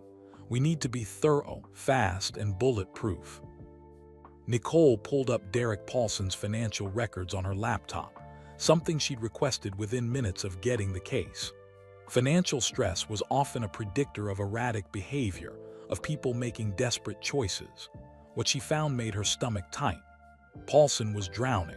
Credit cards maxed out at $47,000, mortgage 3 months behind, foreclosure notices filed. Car payment 60 days overdue. His bank account showed a balance of $237. She cross-referenced the timeline. The financial problems had accelerated sharply 6 months ago, right after he was denied the promotion to supervisor. The promotion would have meant a $15,000 annual salary increase. Instead, it went to Marcus Webb.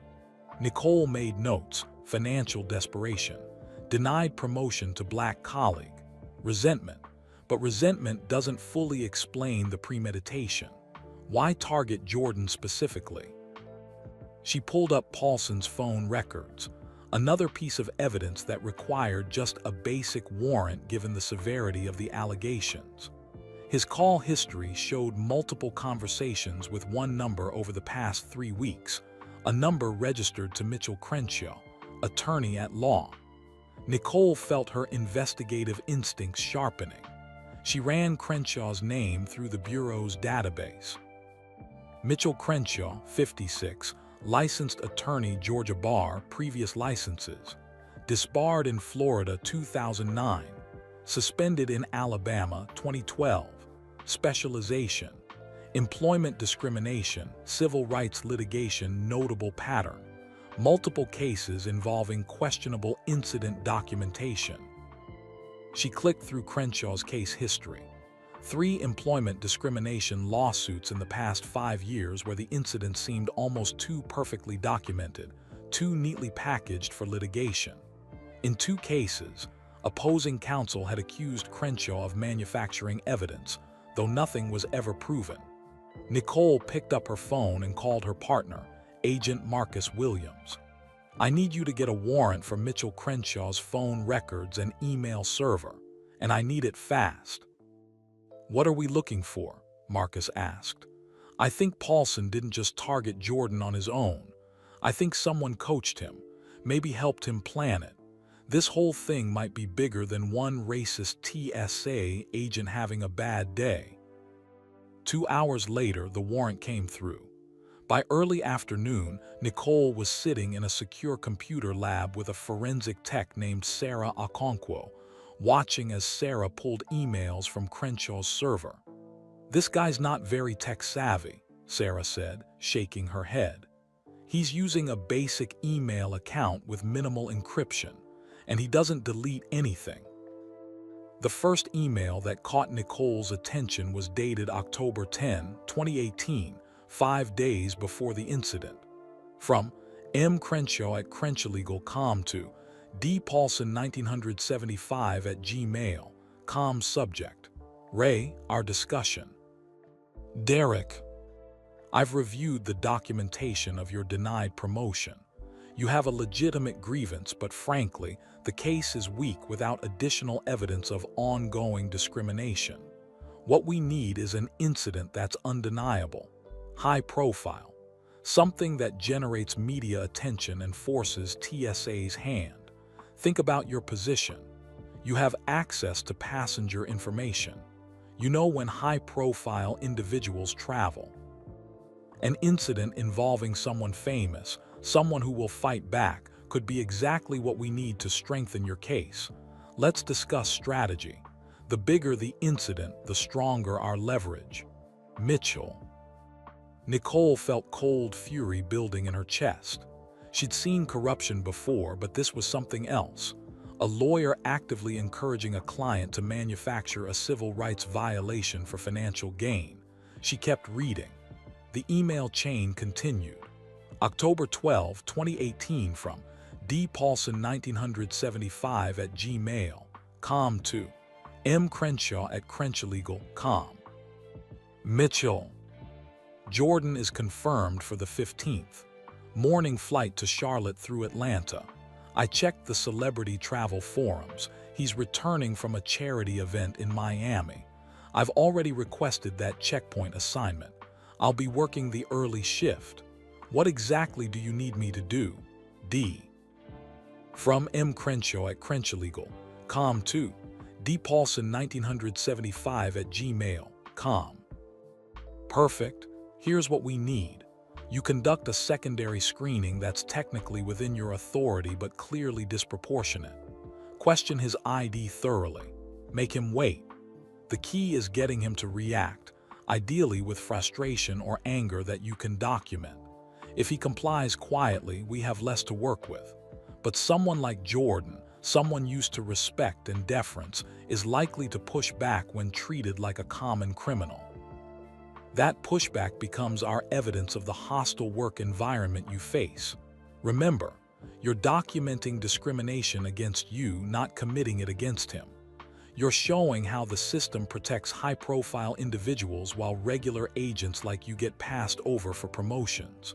Don't back down no matter who intervenes. The more witnesses, the better. We want this public. M. Nicole's hands were shaking as she printed the emails. This wasn't just discrimination. This was conspiracy. This was deliberate manipulation of civil rights law for personal financial gain. Sarah, keep digging, Nicole said. I want every communication between these two. Phone records, texts, everything. Sarah nodded, her fingers flying across the keyboard. There's more, a lot more. Over the next hour, they uncovered the full scope. Paulson and Crenshaw had been planning this for 3 weeks. They'd researched Jordan's travel schedule, studied his public statements about injustice, calculated that he was likely to refuse to simply comply with discriminatory treatment. They'd weaponized his dignity against him, but they'd also been sloppy. The paper trail was extensive, detailed, damning. Every email, every phone call, every search query, all of it pointing to deliberate conspiracy to deprive Jordan of his civil rights under color of law. Nicole called her supervisor.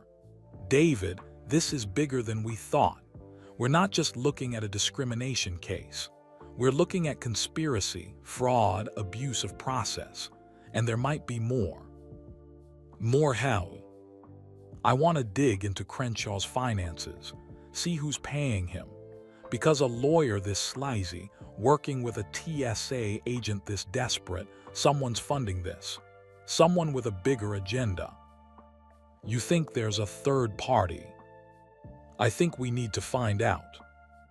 By evening, Nicole had her answer.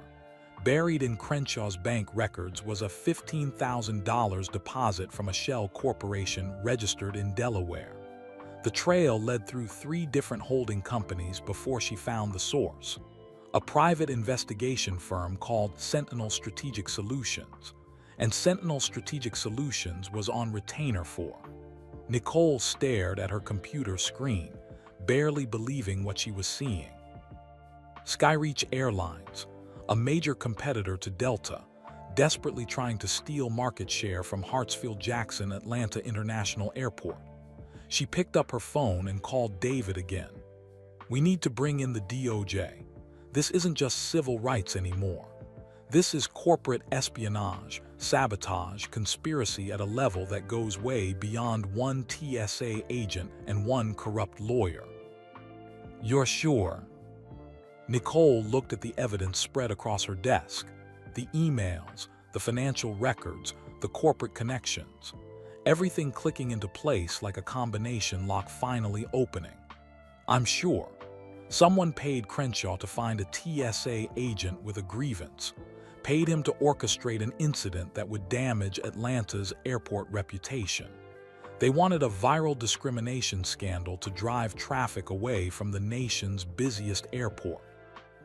They used racism as a business strategy. Exactly, and they picked the wrong target. Jordan's not staying quiet. The evidence isn't going away. And now we have everything we need to bring charges that'll make headlines for months. David was quiet for a moment. How soon can you have the arrest warrants ready? 24 hours, maybe less. Make it less. This story's moving fast. We need to stay ahead of it. Nicole hung up and returned to her documents. She thought about Michael Jordan standing in that checkpoint, refusing to move, refusing to be diminished. He couldn't have known that his refusal would unravel a conspiracy that went far beyond one morning, one agent, one incident. But that was the thing about standing up. You never knew what dominoes would fall. She pulled up a fresh document and began drafting the arrest warrants. 3 names: Derek Paulson, Mitchell Crenshaw, and the CEO of Sentinel Strategic Solutions, Harrison Webb. By tomorrow, they'd all be in federal custody. By next week, this case would be taught in law schools as an example of how far some people would go to exploit injustice for profit. And somewhere, Nicole hoped, people who'd experienced similar treatment, people who'd been stopped, questioned, detained for no reason other than their skin color, would see that sometimes when you refuse to stay silent, the system actually responds. Not always. Not often enough, but sometimes. Mitchell Crenshaw's office, Buckhead, Atlanta, 10:32 a.m. Mitchell Crenshaw sat behind his mahogany desk, staring at his computer screen with growing panic. His hands trembled as he scrolled through Twitter, watching his carefully constructed plan collapse in real time. #Justice for MJ had hit 200,000 tweets. Major news outlets were running the story every 15 minutes. And worst of all, far worse than he'd anticipated, people were digging. Reporters were asking questions. Federal agencies were getting involved. His phone buzzed. A text from Derek Paulson. "They're asking for my phone records. What do I do?" Mitchell's throat constricted. Phone records meant the emails would be discovered. The emails meant the conspiracy would be exposed. The conspiracy meant... His office door burst open. He looked up to see Harrison Webb, CEO of Sentinel Strategic Solutions, striding in without knocking. Webb was 58, silver-haired, expensively suited, the kind of man who expected doors to open before he reached them. "What the hell happened?" Webb's voice was ice. "It spiraled," Mitchell said, hating how weak his voice sounded. Jordan wasn't supposed to stand his ground like that. He was supposed to get frustrated, maybe raise his voice, create a scene we could leverage. "Leverage?" Webb slammed his hand on the desk. "The FBI is involved, Mitchell. The Department of Justice. This isn't leverage. This is a federal investigation that's going to trace back to me, to my company, to my clients. They won't find the connection. They'll find everything." Webb's composure cracked. "You used emails, for God's sake. You created a paper trail that a first-year law student could follow. And now Michael Jordan, is holding a press conference at noon where he's going to detail everything that happened." Mitchell felt sweat beading on his forehead. "We can still control this. Paulson falls on his sword, says he acted alone, motivated by personal resentment. We bury the connection between him and me." Too late. Webb pulled out his phone and showed Mitchell a tweet from Raymond Price at the Atlanta Journal-Constitution. Sources confirmed TSA agent received coaching from attorney with history of manufactured discrimination cases. Federal investigation expanding beyond initial incident. Mitchell's stomach dropped. How did they? "Because you were sloppy." Webb paced the office like a caged animal. "You promised me this would be clean. A viral incident that damages Atlanta's airport reputation, creates delays, triggers federal oversight, drives passengers to alternative hubs.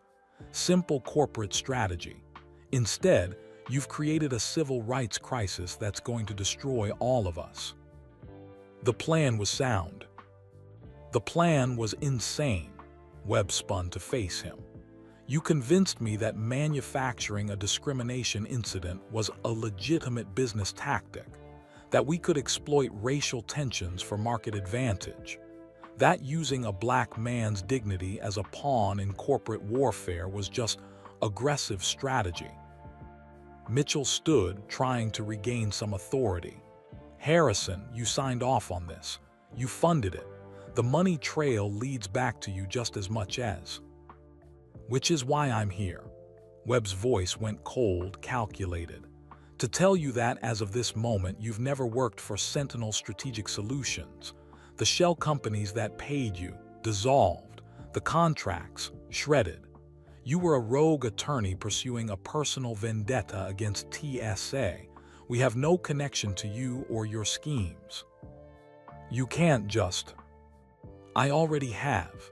Webb moved toward the door. My lawyers are better than yours, Mitchell. They've already created a firewall between your actions and my company. When the FBI comes, and they will come, you're going to be holding this bag alone. He paused at the door. You wanted to exploit discrimination for profit. Congratulations. You're about to learn what accountability actually feels like. Webb left, the door clicking shut with finality. Mitchell collapsed back into his chair, his mind racing through options. He could run, but where? He could destroy evidence, but it was already too late, already backed up on servers he couldn't access. He could lie, but the paper trail was too extensive. His phone rang, unknown number. He answered with a shaking hand. Mr. Crenshaw, this is Special Agent Nicole Mara with the FBI. I need you to come to our field office for questioning regarding the incident at Hartsfield-Jackson Airport this morning. Mitchell's mouth went dry. I need to speak with my attorney. That's your right, but Mr. Crenshaw, you should know, we have your emails, all of them. We have your financial records. We know about Sentinel Strategic Solutions, and we know this was planned. The room seemed to tilt. I want immunity. I'll tell you everything, but I want full immunity.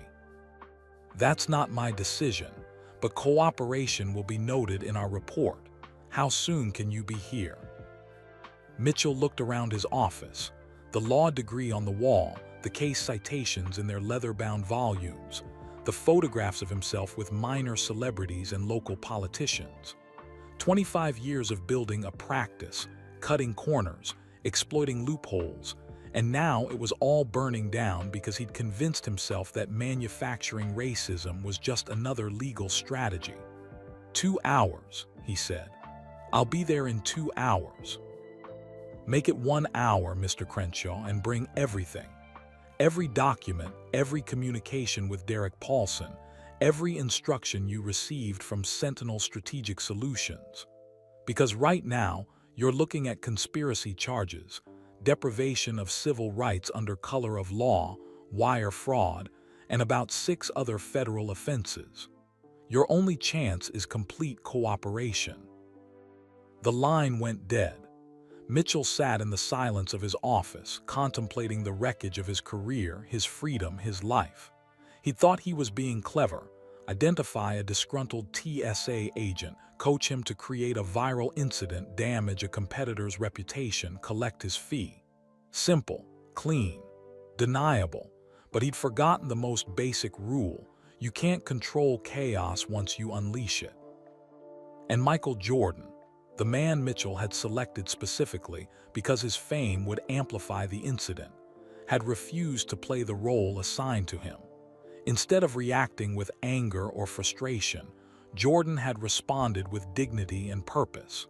Instead of making the incident about himself, he'd made it about everyone who'd suffered similar treatment.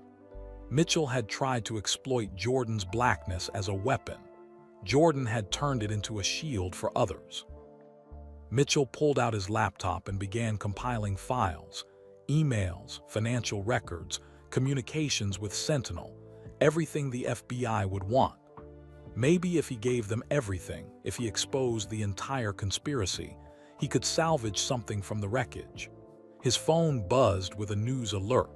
Michael Jordan press conference scheduled for noon at Hartsfield-Jackson Airport. Expected to detail discrimination incident and call for federal investigation. Mitchell watched the clock tick toward noon, toward the moment when his carefully constructed conspiracy would be exposed to the world. He thought about Derek Paulson, probably sitting in some TSA office right now, realizing he'd been used. He thought about Harrison Webb, already distancing himself, already building his defense. And he thought about Michael Jordan standing in that checkpoint, refusing to move, refusing to be diminished. Mitchell had spent his career finding ways around the law, ways to exploit the letter while violating the spirit. He'd convinced himself that creativity and ambition justified moral compromise. That ends justified means. That profit was its own form of justice. But looking at the evidence spread across his desk, the proof of his conspiracy, his manipulation, his willingness to weaponize racism for a fee, he couldn't escape the truth. He'd become exactly what he'd always claimed to fight against, someone who saw people as instruments rather than humans, someone who valued winning over righteousness, someone who'd sold his integrity so many times he'd forgotten he'd ever possessed it. His phone rang again. Derek Paulson. Mitchell, they're coming for me. FBI agents just arrived at the airport. They have a warrant. What do I do? Mitchell closed his eyes. Tell them the truth, Derek. Tell them everything. It's over. You said we'd be protected. You said this was foolproof. I was wrong.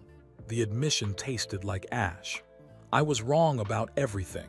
Tell them the truth and maybe they'll show you mercy. Mercy, I'm going to prison. My life is over. Mine too. Mitchell hung up. He gathered his files, put them in his briefcase, and took one last look around his office. The walls seemed to judge him, all those law books, all that accumulated knowledge about justice and rights and constitutional protections.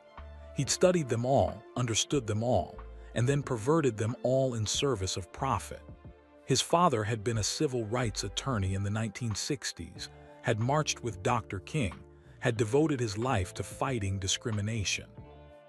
Mitchell could still remember his father's words. The law is a tool, son. Use it to build, not to tear down. Use it to protect, not to exploit. He'd failed that legacy so completely that he couldn't imagine facing his father's memory. Mitchell picked up his briefcase and walked out of his office, leaving the door open behind him. No point in locking it. The FBI would be here soon enough, and locked doors wouldn't stop them. The elevator ride to the parking garage felt like a descent into hell, each floor taking him closer to accountability, to exposure, to the consequences he'd spent a career avoiding. His phone buzzed one more time. A text from a number he didn't recognize. You tried to use my blackness as a weapon. You failed. Now you'll learn what justice actually looks like. MJ. Mitchell stared at the text, wondering how Jordan had gotten his number, then realizing it didn't matter. Nothing mattered except what came next: the FBI interview, the charges, the trial, the prison sentence that would end the life he'd built on moral compromise. He climbed into his car and drove toward the FBI field office, watching Atlanta pass by through his windows. The city he'd called home, the place where he'd built his practice, the community he'd betrayed by turning discrimination into a business strategy. On the radio, a news anchor was previewing Jordan's upcoming press conference. Expected to call for sweeping reforms in TSA screening procedures and federal investigation into discriminatory practices at airports nationwide. Mitchell turned off the radio. He drove in silence toward his reckoning, toward the moment when conspiracy would become conviction, when clever manipulation would be revealed as criminal enterprise. And somewhere in that silence, he finally understood what his father had tried to teach him 30 years ago. Justice isn't what you can get away with. Justice is what you can live with. Mitchell had nothing left he could live with, only consequences he could no longer avoid. Hartsfield-Jackson Atlanta International Airport, Main Terminal 11:47 a.m. A makeshift press area had been assembled near the international terminal, a podium with microphones bristling like electronic flowers, cameras from every major network, reporters jockeying for position. The crowd had swelled to several hundred people: journalists, airport employees on break, passengers who delayed their flights to witness history, and activists who'd heard about the press conference and driven to the airport. Michael Jordan stood backstage, if you could call the airport administrative corridor backstage, reviewing notes with Travis Chen. His hands were steady now, the initial adrenaline of the morning replaced by something more solid, purpose. Keisha Williams stood nearby, her Delta uniform crisp despite the chaos of the morning. She'd already given 3 interviews, her face appearing on CNN, MSNBC, and local Atlanta news. Her phone had exploded with messages, some supportive, some threatening, most simply shocked that she'd risked everything to speak truth. Marcus Webb, the TSA agent who tried to intervene, sat on a folding chair against the wall. He'd filed his own complaint 2 hours ago, documenting years of witnessing discriminatory patterns that supervisors ignored or dismissed. His union representative had tried to discourage him, warned him about career implications. Webb had filed anyway. 2 minutes, a CNN producer called out. Jordan adjusted his tie. He'd changed from the tracksuit into a navy suit, white shirt, no tie, professional but not corporate, approachable but serious. Every detail mattered now. Travis touched his shoulder. Remember, keep it factual but emotional. This isn't just legal testimony, it's a moral statement. People need to understand why this matters.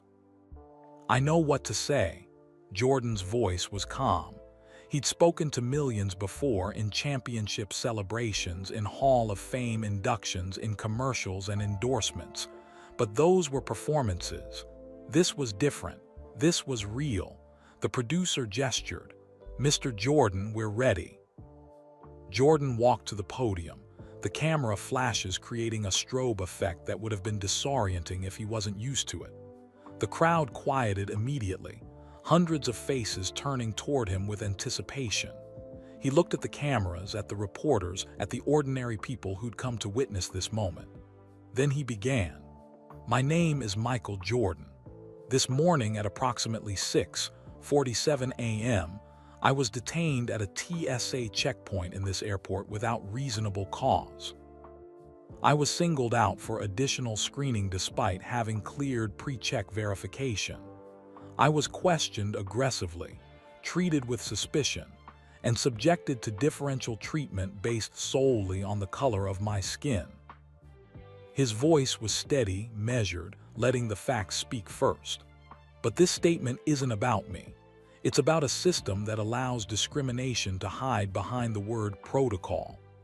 It's about the 7 black passengers who were stopped before me this morning, passengers who didn't have cameras recording, who didn't have resources to fight back, who were told to accept mistreatment as the price of travel." Jordan paused, making eye contact with the crowd. After the incident this morning, dozens of people came forward with their own stories. A woman who's been randomly selected for additional screening 17 times in 2 years. A man who missed his mother's funeral because TSA detained him for 2 hours. A college student who lost a job interview opportunity. These aren't isolated incidents. They're a pattern. He glanced at his notes, then looked back up. "I've learned this morning that the agent who detained me had been planning this. He searched my travel schedule. He requested a specific shift knowing I would be traveling through. He was coached by an attorney who saw an opportunity to manufacture a viral incident for financial gain. And that attorney was paid by a corporation trying to damage this airport's reputation." A murmur ran through the crowd. This revelation was new.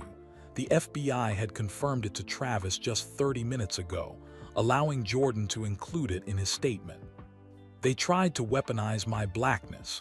They tried to turn discrimination into a business strategy. They assumed I would either comply quietly or react with anger that they could exploit. They were wrong on both counts."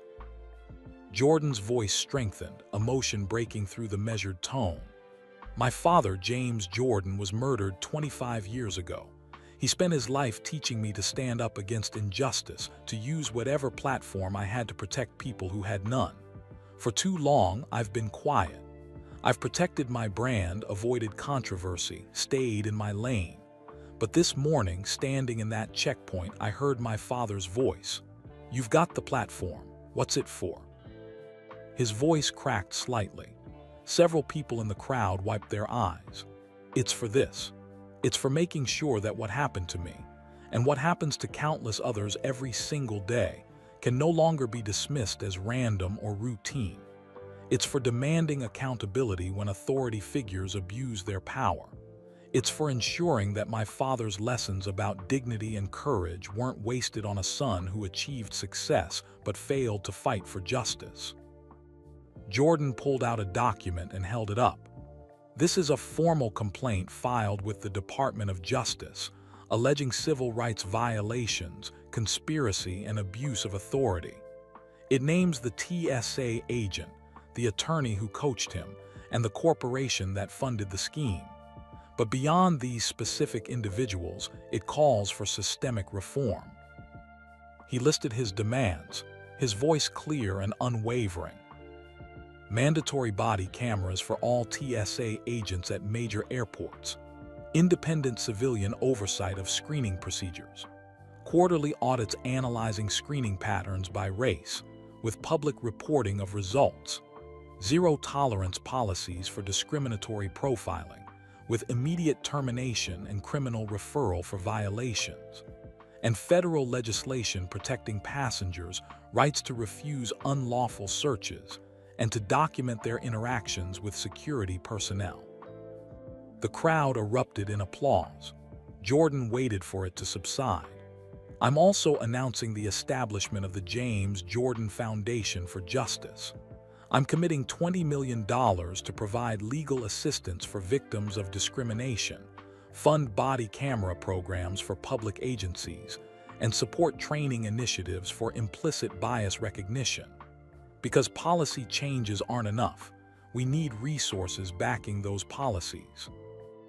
More applause, louder this time. Jordan's expression softened slightly. "I want to recognize some people. Keisha Williams, a Delta employee who risked her career to document what was happening and to speak truth even when it was dangerous. Travis Chen, an attorney who intervened as a witness and offered his expertise. Marcus Webb, a TSA agent who tried to stop his colleagues' misconduct and who filed his own complaint about patterns he's witnessed. These people made choices this morning that required courage. They deserve our gratitude." The three of them stood near the side of the press area, suddenly spotlighted by cameras. Keisha looked terrified and proud in equal measure. To everyone who shared their stories this morning, who found the courage to say, "This happened to me too, thank you. Your voices transformed this from one incident into evidence of a pattern that can no longer be ignored." Jordan took a breath, approaching his conclusion. "Some people will say I'm making too much of this, that I should have just complied, that I'm playing the race card or seeking attention. To those people I say, walk a day in shoes that don't fit your feet. Experience what it's like to be questioned in spaces where you belong. Feel the cumulative weight of 1,000 small indignities that add up to a life spent proving your humanity." His voice dropped lower, more intimate despite the microphones. "Or better yet, don't. Don't walk in those shoes. Instead, work to create a world where nobody has to, where my nephews can travel without suspicion, where Keisha Williams can report wrongdoing without fear, where the color of your skin doesn't determine how you're treated by people in authority." Jordan looked directly into the cameras. "This morning, I stood in a line at a TSA checkpoint. I refused to move until someone explained why I was being treated differently. That refusal, that simple act of saying, 'No, not today, not me,' has led to federal charges, corporate exposure, and what I hope will be meaningful reform." He paused, his final words weighted with conviction. "But it only worked because other people stood with me, because witnesses recorded what happened, because Keisha documented the pattern, because Travis offered legal expertise, because ordinary passengers decided this moment mattered." His voice rose, carrying across the terminal. That's the lesson here. Change doesn't happen because one famous person experiences injustice. Change happens when people refuse to be bystanders, when they document wrongdoing, when they speak up even when it's costly, when they choose courage over comfort. Jordan gripped the podium. My father told me that success without purpose is just accumulation. Today, I found my purpose. It's standing with everyone who's been profiled, harassed, detained, diminished, and saying loudly enough that the world has to listen. This stops here. This stops now. No more. The terminal erupted. Standing ovation, tears, cheers, the kind of response usually reserved for championship victories. But this was a different kind of victory, the kind that came from choosing principle over convenience, from refusing to let injustice pass unchallenged. Jordan stepped back from the podium as reporters shouted questions. He pointed to Travis, who stepped forward to handle the legal specifics. Then Jordan walked to Keisha Williams and pulled her into a brief embrace. "Thank you," he said quietly, away from the microphones. "You risked everything." "So did you," Keisha replied, wiping tears. "My dad called, he's proud. That's all I needed." Marcus Webb approached, his TSA uniform looking somehow heavier now. "Mr. Jordan, I just got word. Paulson's been arrested. So has the attorney. FBI agents are executing search warrants at that corporation's headquarters." Jordan nodded slowly. Justice moving faster than he'd expected, probably because the evidence was so overwhelming. "What about you? Your job?" "Suspended pending investigation," Marcus said. "But honestly, I should have spoken up months ago, years ago. I watched patterns and told myself it wasn't my responsibility. I was wrong. Whatever happens to my career, I can live with that easier than staying silent." The three of them stood together, the celebrity, the whistleblower, the conscience-stricken agent, united by their refusal to accept what had been accepted too many times before. A young black woman approached hesitantly, maybe 22 years old, wearing a college sweatshirt. "Mr. Jordan, I was stopped here last month. 3 hours. I missed my grandmother's 80th birthday. I didn't report it because I thought nobody would care." Jordan took her hand. "Report it now. The foundation will help. We'll document every case, build evidence of the pattern. Your grandmother's birthday mattered. You matter. Report it." The woman nodded, crying, and walked away clutching a card Travis had given her. More people approached with similar stories. Each one another data point, another piece of evidence, another life touched by discrimination that hid behind protocol. Jordan listened to each one, his heart breaking and hardening simultaneously, breaking for the pain they'd endured, hardening in resolve that this system would change. FBI Field Office, Atlanta, 2:17 p.m. Special Agent Nicole Morrow sat across the interrogation table from Mitchell Crenshaw, watching the attorney's carefully constructed composure crumble like wet paper. His lawyer, a sharp-eyed woman named Patricia Mendez, sat beside him, occasionally whispering advice that Crenshaw seemed too defeated to hear. "Let's go through this one more time," Nicole said, her voice professionally neutral.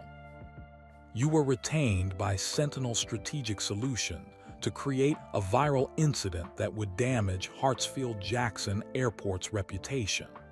Walk me through exactly how that conversation started." Crenshaw's hands trembled as he reached for his water glass.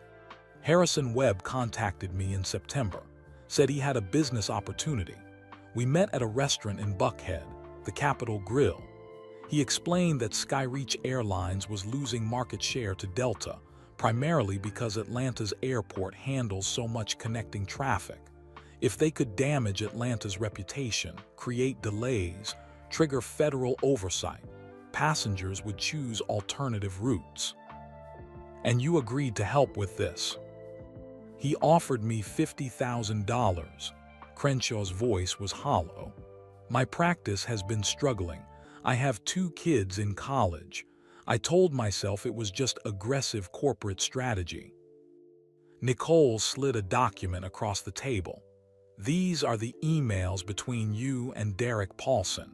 You specifically instructed him to target Michael Jordan. Why Jordan? Crenshaw closed his eyes. Because he's famous enough to guarantee media coverage, but also because he stopped, seeming to choke on the words. Because, Nicole pressed. Because he has a history of speaking out about injustice. Webb's research showed that Jordan would likely refuse to simply comply quietly. We needed someone who would create a scene, who would fight back. That confrontation was the whole point. Patricia Mendez touched her client's arm, a warning to be careful, but Crenshaw ignored her. We thought we were being clever, he continued, his voice breaking. Use Jordan's own principles against him. Turn his refusal to accept discrimination into evidence of him being difficult, aggressive. Document his resistance, and use it to claim that Paulson was the victim, that he was just doing his job and got targeted by a celebrity with a persecution complex. Nicole felt disgust coiling in her stomach. You deliberately provoked a civil rights violation so you could portray the victim as the aggressor. Yes, the admission came out as a whisper, and the 7 other black passengers Paulson stopped that morning. Practice, establishing a pattern that looked random enough to be defensible but was actually building to the Jordan confrontation. We needed it to look like routine behavior, not a targeted operation. Nicole pulled up another document on her tablet. Tell me about Sentinel Strategic Solutions.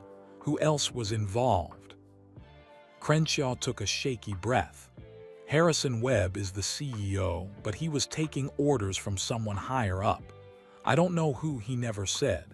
But based on the money flow, the complexity of the shell corporations, the level of planning, this wasn't just about airport market share.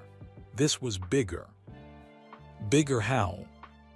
Webb mentioned something once when he'd had too much to drink. Said this wasn't the first operation like this. Said they'd done similar work in other cities, other industries, creating viral incidents that damage competitors using social tensions as weapons. Race, gender, immigration status, whatever fault line exists, they exploit it. Nicole exchanged glances with her partner Marcus Williams, who stood near the door. This was expanding beyond anything they'd anticipated. I need names, Nicole said. Everyone Webb mentioned, every operation you heard about, everything. Crenshaw spent the next 2 hours providing details, cities, companies, incidents that had seemed like random discrimination but might have been manufactured. Each revelation opened new investigative avenues, new potential victims, new threads to pull. When they finally took a break, Nicole stepped into the hallway where her supervisor was waiting. This is massive, David Chen said, his expression grim. If even half of what he's saying is true, we're looking at a coordinated effort to weaponize discrimination for corporate gain. Multiple cities, multiple incidents. We need to move fast, Nicole said, before Webb and his associates destroy evidence or flee. I want warrants for Sentinel Strategic Solutions, for Skyreach Airlines executives, for anyone connected to this operation. You'll have them by end of business today. Nicole returned to the interrogation room, where Crenshaw sat with his head in his hands. Mr. Crenshaw, I need you to understand something, she said, her voice harder now. You didn't just commit conspiracy and fraud. You weaponized racism. You took the real pain of real discrimination, the kind of pain people like Michael Jordan have experienced their entire lives, and you turned it into a business tool. You manufactured exactly the kind of incident that happens to black people every day, except you did it deliberately, cynically, for money. Crenshaw looked up, tears streaming down his face. I know, God help me, I know. Your cooperation is noted, but you're going to prison, Mr. Crenshaw. The only question is for how long. Skyreach Airlines Headquarters, Dallas, 3:45 p.m. Central Time. Harrison Webb sat in his top-floor office, watching CNN's coverage of Jordan's press conference for the third time. His assistant had tried to reach him multiple times, but he'd ignored the calls. He needed to think. The plan had been perfect on paper. Manufacture an incident, damage Atlanta's reputation, drive traffic to alternative hubs where Skyreach had stronger presence. The racial element was unfortunate but necessary. It was the kind of story that would go viral, that would create lasting damage. But Jordan hadn't played his part correctly. Instead of reacting with anger or frustration, he'd responded with dignity and purpose. Instead of making it about himself, he'd made it about systemic injustice. And now the whole operation was unraveling. His phone buzzed. His attorney, Susan Brightwell.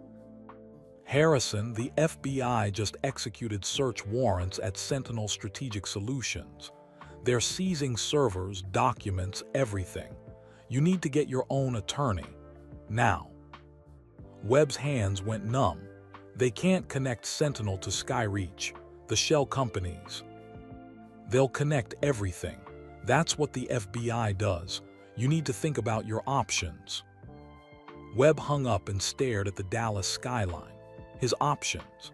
He could cooperate, throw Crenshaw and Paulson under the bus, claim he was just hiring consultants for legitimate competitive intelligence. He could fight, use Skyreach's legal resources to drag this out for years. He could run.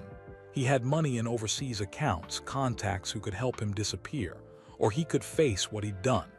He thought about the email he'd sent to Crenshaw, use Jordan's blackness as a weapon. Those words now probably being read by federal investigators, by journalists, by his board of directors. Those words that revealed exactly what kind of person he'd become. His phone rang again. The Skyreach board chairman. Harrison, emergency board meeting in 1 hour. Virtual, be there. The line went dead. Webb knew what that meeting would bring. Suspension, probably termination, definitely legal exposure once the board realized the liability he'd created. Skyreach would distance itself from him faster than he could blink. He opened his laptop and began drafting a resignation letter, knowing it was too little, too late, but needing to do something. As he typed, he thought about his 2 daughters, both in their 20s, both passionate about social justice. How would he explain this to them? How could he face them knowing he'd deliberately manufactured racism for profit? His phone buzzed with a text from his eldest daughter, Maya. "Dad, did you see what happened to Michael Jordan in Atlanta? This is exactly the kind of systemic discrimination I've been telling you about. Someone needs to be held accountable." Webb stared at the text, unable to respond. Someone would be held accountable. That someone was him. Hartsfield-Jackson, Atlanta International Airport, 4:30 p.m. Michael Jordan sat in a conference room that Delta had provided, reviewing legal documents with Travis Chen. The federal complaint had been filed. Arrest warrants had been executed. The investigation was expanding in directions even Travis hadn't anticipated. But Jordan's mind kept returning to the faces he'd seen today. The passengers who'd shared their stories, who'd found courage in his refusal to stay silent. Each face represented years of accumulated indignities, of swallowed anger, of quiet compliance in the face of injustice. His phone rang, his publicist. "Michael, every major outlet wants exclusive interviews. Oprah called. 60 Minutes called. Even international media, BBC, Al Jazeera, everyone. How do you want to handle this?" Jordan thought for a moment. "No exclusives. I'll do a press availability tomorrow, open to everyone. This isn't about me controlling the narrative. It's about making sure the truth gets out." He hung up and turned to Travis. "What's the timeline looking like?" "Criminal trial for Paulson and Crenshaw will probably start in 6 months. The civil suit against TSA, Sentinel, and Skyreach could take years, but the policy changes. Those can start immediately. TSA has already announced they're implementing body cameras at 15 major airports as a pilot program. Congress is calling hearings. The Department of Justice is launching a nationwide review of screening procedures. That's faster than I expected. That's the power of visibility, Travis said. When something happens to you, when it's documented this thoroughly, when the conspiracy is this blatant, it forces action. Most discrimination cases drag out because they're ambiguous, because the victims don't have resources, because the evidence is murky. This case is none of those things. Keisha Williams knocked on the open door. "Mr. Jordan, there's someone here who'd like to speak with you." A young man entered, maybe 19, wearing the Howard University sweatshirt Jordan remembered from this morning. He looked nervous, clutching his phone. "Mr. Jordan, my name is Deshaun Miller. I was the one recording this morning. My video has 40 million views now, but I wanted to tell you I was supposed to fly out at 7 this morning. I missed my flight to come back and watch what was happening, and I'm glad I did." "Why?" Jordan asked gently. "Because I've been stopped at airports 12 times in the last 2 years. I'm a college freshman, but every time I fly, I get randomly selected. It made me feel like I was doing something wrong just by existing. But watching you refuse to accept it, watching you turn it into something bigger, it made me realize I don't have to accept it either." Deshaun pulled out a notebook. "I documented every time I was stopped. Dates, airports, agents' names when I could get them, how long I was detained. I thought it was just me, that maybe I looked suspicious somehow. But it wasn't me. It was the system. And now I'm going to file complaints for all 12 incidents." Jordan stood and shook Deshaun's hand. "Good. And the foundation will help you. We'll make sure every incident is properly investigated." "Thank you for standing up," Deshaun said, his voice thick with emotion. "My grandfather marched in Selma. He always told me that every generation has to fight their own battles. I thought maybe our generation's battles were over, that his generation had won everything we needed. But standing in that checkpoint this morning, I realized the battles just look different now. They're at airport security instead of lunch counters, but they're still battles, and we still have to fight." After Deshaun left, Jordan sat quietly, processing the young man's words. Every generation has to fight their own battles. His father's generation had fought explicit segregation, had risked their lives for the right to vote, to eat at the same restaurants, to attend the same schools. Jordan's generation had fought for economic opportunity, for representation in spaces previously closed to them, for the right to achieve without constantly proving their humanity. This generation, Deshaun's generation, was fighting discrimination that hid behind algorithms and protocols, behind claims of randomness and routine, fighting bias that was harder to document but just as destructive. The battles looked different, but the courage required was the same. Travis's phone buzzed. He read the message and looked up with something like awe. The attorney Crenshaw just gave the FBI everything. Names, operations, corporate connections. Apparently this wasn't just about the airport. They've been manufacturing incidents across multiple cities, exploiting social tensions for corporate advantage, using racism, sexism, homophobia, whatever worked, as business tools. Jordan felt cold fury settle over him. How many incidents? They're still counting, but dozens, maybe more. All designed to look like random discrimination, all actually orchestrated for profit. Then we make sure every single victim knows they can come forward, Jordan said, his voice hard with determination. We document every case, we expose every operation, and we make sure the people behind this spend the rest of their lives regretting that they ever thought human dignity was something they could buy and sell. Travis nodded, already making notes. This is going to be the civil rights case of the decade. Good, Jordan replied. Because what happened this morning, what happened to me, to Deshaun, to everyone who's ever been stopped for the crime of their skin color, that ends. Not next year, not next month, now. He looked out the window at the airport, at the thousands of people moving through terminals, boarding planes, pursuing their lives. How many of them had stories like his? How many had swallowed indignities, accepted mistreatment, stayed silent because speaking up felt too costly? Too many. Far too many. But today, standing in that checkpoint, refusing to move, refusing to accept what had been accepted too many times, today that changed. His father had been right. Success without purpose was just accumulation, but purpose with courage, that could change the world. United States District Court, Northern District of Georgia, April 16, 2019. The courtroom was packed beyond capacity, with overflow crowds watching on monitors in adjacent rooms. Michael Jordan sat in the front row beside Travis Chen, watching as the prosecution delivered its closing arguments in United States v. Derek Paulson, Mitchell Crenshaw, and Harrison Webb. Assistant U.S. Attorney Jennifer Washington stood before the jury, her voice measured but forceful. What you've heard over these past 3 weeks isn't just about one morning at one airport.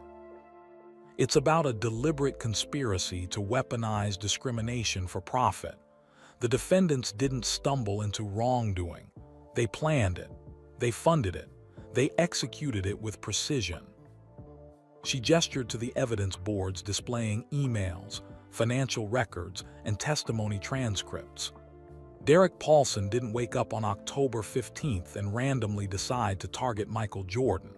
He was coached, paid, and directed by Mitchell Crenshaw, who was himself hired by Harrison Webb and Sentinel Strategic Solutions.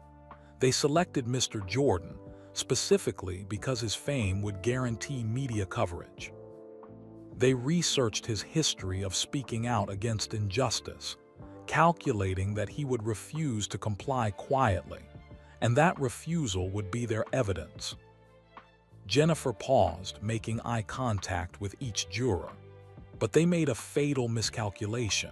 They thought they could control the narrative. They thought discrimination was just another business tool they could manipulate. They forgot that real people experience real harm. They forgot that dignity isn't a commodity you can trade. And they forgot that sometimes when you try to exploit injustice, the truth fights back. She pointed to the defense table where all 3 defendants sat, their faces masks of resignation. Derek Paulson stopped 7 black passengers that morning before Mr. Jordan, 7 people guilty of nothing except traveling while black. He detained them, questioned them, made them late for flights, for funerals, for job interviews. Each of those 7 people has testified in this trial. You've heard their stories. That's not protocol. That's not random selection. That's discrimination, deliberate and documented. Jennifer pulled up a slide showing Crenshaw's emails. Mitchell Crenshaw instructed Paulson to get Jordan to react and to not back down no matter who intervenes. He coached a federal agent to provoke a confrontation for the purpose of manufacturing a lawsuit. He turned the law into a weapon, perverting the very civil rights protections he claimed to champion. Another slide appeared showing financial transactions, and Harrison Webb funded all of it, $50,000 to Crenshaw, corporate resources to plan and execute an operation designed to damage a competitor's reputation by exploiting racial tensions. Webb's own emails describe using Jordan's blackness as a weapon. His words, not ours, his. Jennifer's voice rose slightly. The defense wants you to believe this was just aggressive business strategy, that no one was really hurt, that it's all much ado about nothing. But tell that to the grandmother who missed her grandson's college graduation because TSA held her for 3 hours. Tell that to the surgeon who's been stopped 17 times in 2 years. Tell that to Michael Jordan, who had to stand in that checkpoint and relive every indignity his father warned him about. She moved closer to the jury box. This wasn't business. This was cruelty masquerading as strategy. This was racism packaged as protocol. And these three defendants, each in their own way, each with their own motives, chose to participate. They made those choices freely. Now you must hold them accountable. Jennifer returned to her table and picked up one final document. After this incident went public, 1,247 people filed complaints about similar treatment at airports across the country. 1,247. Some of those complaints are legitimate discrimination. Others may be legitimate security procedures. But every single one of them represents someone who felt they were treated unfairly and finally had the courage to speak up. She looked at the jury with absolute conviction. The defendants tried to silence truth with conspiracy. Instead, they amplified it. Find them guilty, not just for what they did to Michael Jordan, but for what they did to every person who's ever been told that discrimination is just protocol. That bias is just procedure. That injustice is just the cost of security. She sat down. The defense attorneys gave their closing arguments, Paulson's lawyer claiming his client was following orders, Crenshaw's arguing he never intended to violate anyone's rights, Webb's insisting the connection to Skyreach was coincidental. But their words fell flat against the mountain of evidence, the documented conspiracy, the clear intent. After 2 days of deliberation, the jury returned, guilty on all counts.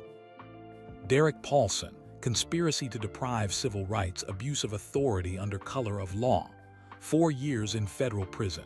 Mitchell Crenshaw, conspiracy to deprive civil rights, wire fraud, obstruction of justice, 8 years in federal prison.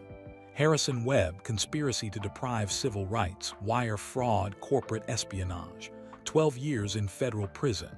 The courtroom erupted in applause before the judge gavelled for order. Jordan felt Travis grip his shoulder. We did it. But Jordan was looking at the faces in the gallery, Keisha Williams crying with relief, Marcus Webb vindicated after months of questioning, Deshaun Miller recording everything on his phone, and dozens of others who'd filed complaints, who'd shared their stories, who'd found courage in collective action. This verdict wasn't just about 3 defendants. It was validation for everyone who'd been told they were imagining discrimination, everyone who'd been dismissed as oversensitive, everyone who'd swallowed their anger because fighting back felt too costly. James Jordan Foundation headquarters, Charlotte, 2 weeks later. Jordan stood in the conference room of the foundation's new office, surrounded by staff, volunteers, and victims who'd become advocates. The walls were covered with maps showing airports where body cameras had been implemented, charts tracking complaint patterns, photographs of people the foundation had helped. Lisa Chen, Travis's sister, the foundation's executive director, was presenting their 6-month progress report. We've provided legal assistance to 347 individuals who filed discrimination complaints. Of those, 89 have resulted in settlements or policy changes. We've funded body camera programs at 47 airports. We've trained 1,200 TSA agents in implicit bias recognition. And we've documented patterns that led to 3 additional federal investigations. She pulled up another slide. But the impact goes beyond numbers. We've changed the conversation. Discrimination at security checkpoints used to be treated as inevitable, as the price of safety. Now it's recognized as a problem that requires systematic solutions. TSA has implemented quarterly audits of screening patterns by race. Civilian oversight boards have been established at 15 major airports. And Congress passed the Travelers' Rights Protection Act, which requires agencies to document and justify every secondary screening. Lisa paused, looking at Jordan. None of this would have happened without that morning in October, without your refusal to stay silent. without Keisha Williams risking her career, without Marcus Webb finding his conscience, without Travis Chen documenting everything, without Deshaun Miller and hundreds of others sharing their stories. Jordan stood to address the room. My father used to say that change happens in moments, but those moments are built on years of preparation. Every person in this room, whether you filed a complaint, shared a story, donated resources, or simply refused to look away when you witnessed injustice, you built this moment. He looked around at the faces watching him. 6 months ago, I was just trying to catch a flight home. I didn't plan to start a movement. I didn't wake up thinking I'd spend my day standing in a checkpoint, filing federal complaints, holding press conferences. But sometimes the moment chooses you instead of you choosing it. And when that happens, you have a responsibility to rise to it. Keisha Williams raised her hand. "Mr. Jordan, what's next for the foundation?" Jordan smiled. "We're expanding beyond airports. Discrimination hides in a lot of places: traffic stops, school disciplinary procedures, hiring practices, housing applications. Wherever authority figures have discretion, bias can creep in. The foundation is going to document those patterns, support victims, and push for reform." He gestured to a new initiative poster on the wall. "We're also launching scholarship programs for young people pursuing careers in civil rights law, journalism, and social justice. Because the next generation, Deshaun's generation, they're going to face their own battles. We need to give them the tools and resources to fight effectively." Marcus Webb spoke up from the back. "I was hired last month as the Foundation's Director of Law Enforcement Relations. My job is to work with TSA, police departments, and other agencies to implement better training, better oversight, better accountability. It's strange. 6 months ago, I was afraid to speak up about what I was witnessing. Now I'm being paid to make sure others don't face that same fear." "That's the power of speaking truth," Jordan said. "It creates space for others to speak theirs. It transforms victims into advocates. It turns individual incidents into systemic change." His phone buzzed. A text from Nicole Morrow, the FBI agent who'd led the investigation. Skyreach Airlines board just announced resignation of entire executive team. New leadership committed to ethics review and compensation fund for victims of their operations. Your case changed an entire industry.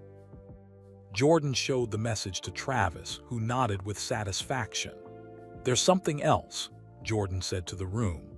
"Tomorrow I'm flying to Wilmington, North Carolina, my hometown. The city is renaming the street where my father was killed, James Jordan Boulevard. And we're dedicating a community center in his name, focused on civil rights education and youth mentorship." His voice caught slightly. "My father didn't live to see this. He didn't live to see me stand up in that checkpoint. He didn't live to see the foundation bearing his name. But everything I've done these past 6 months, everything this foundation represents, it's because of what he taught me. About dignity, about courage, about using whatever platform you have to protect people who have none." Jordan looked around the room one more time. "He told me once, success without purpose is just accumulation. I spent 25 years accumulating championships, wealth, fame. But that morning in October, standing in that line, refusing to move, that's when I finally found my purpose." He smiled, feeling his father's presence in a way he hadn't since James's death. "And I'm just getting started." Wilmington, North Carolina, May 3, 2019. The morning sun cast golden light across the street that had been transformed overnight. Where worn asphalt and faded paint had marked an unremarkable stretch of road, fresh black pavement now gleamed white lettering spelling out James Jordan Boulevard in crisp, proud capitals. Michael Jordan stood at the corner with his mother, Dolores, her hand tucked into the crook of his arm. She was 80 years old now, her hair silver, her face lined with decades of joy and sorrow in equal measure. But her eyes were bright as she looked at the street sign bearing her late husband's name. He would have been embarrassed by all this fuss, she said, though her smile suggested otherwise. He would have pretended to be embarrassed, Jordan corrected gently. But secretly, he'd have been proud. The crowd gathering for the dedication ceremony numbered in the thousands, local residents, former teammates from Jordan's high school days, civil rights activists, politicians, and dozens of people who'd been helped by the foundation in the past 6 months. News vans lined the periphery, their satellite dishes pointed skyward like technological sunflowers. Reverend Marcus Whitfield from the First Baptist Church approached, his ceremonial robes rustling in the spring breeze. "Michael, we're ready to begin whenever you are." Jordan nodded, but his attention was caught by a group of teenagers standing near the community center that would be dedicated after the street ceremony. They wore matching t-shirts reading Jordan Foundation Youth Council and carried clipboards, apparently conducting some kind of survey with attendees. He walked over to them, leaving his mother with Travis, Chen, and Lisa, who'd flown in for the ceremony. "What are you all working on?" Jordan asked.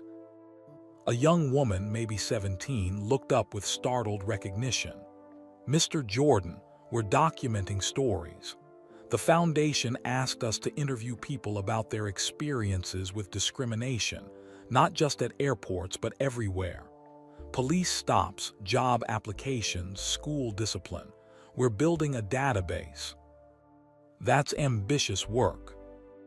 "It's important work," she corrected, her voice carrying a confidence that reminded Jordan of Keisha Williams. "My name is Jasmine Price. My brother was stopped by police 9 times last year. 9 times.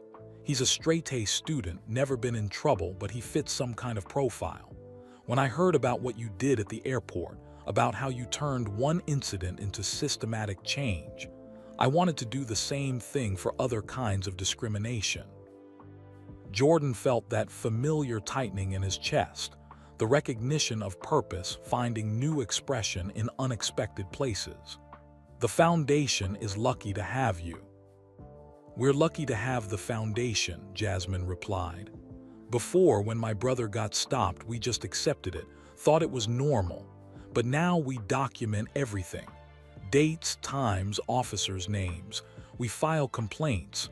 We know our rights. That's because of what you started." A young man beside her added, "My name's Tyler Washington. I got suspended from school 3 times last year for things white students did without consequences. My mom didn't know how to fight it. She's a single parent, works 2 jobs, doesn't have time to argue with administrators. But the foundation connected us with a lawyer. Now the school has to review their disciplinary data by race. They found patterns they claimed didn't exist." Jordan shook both their hands, feeling the weight of generational transfer.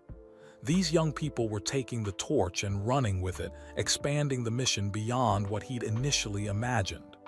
"Keep documenting," he told them. "Keep speaking up. The data you're collecting, that becomes evidence. Evidence becomes accountability. Accountability becomes change." Reverend Whitfield called to him, "Michael, it's time." Jordan returned to the podium that had been set up at the intersection. The crowd quieted, hundreds of faces turning toward him with anticipation. He saw Keisha Williams standing with her father, both wearing their Sunday best. He saw Marcus Webb with his family. He saw Deshaun Miller, recording everything on his phone as always. He saw countless others whose names he didn't know but whose stories he'd heard, the accumulated testimony of people who'd been waiting for permission to speak their truth. "Thank you all for being here," Jordan began, his voice carrying across the crowd without need for amplification, though microphones captured it anyway. 26 years ago, my father was taken from us on a road not far from here. July 23, 1993, the worst day of my life. He paused, gathering himself. My father was 56 years old. He was returning from a funeral, tired, pulled over to rest. Two men took his life for a car and some jewelry. Random violence. Senseless tragedy. The kind of loss that makes you question everything. Dolores squeezed his hand. But what they couldn't take, what violence can never take, is the legacy of how a person lived. My father spent his life standing up for what was right. He organized community meetings about police misconduct. He refused to accept differential treatment as the price of peace. He taught his sons that success meant nothing if it wasn't used to help others. Jordan looked at the street sign bearing his father's name. For 25 years after his death, I wasn't sure I'd honored those lessons.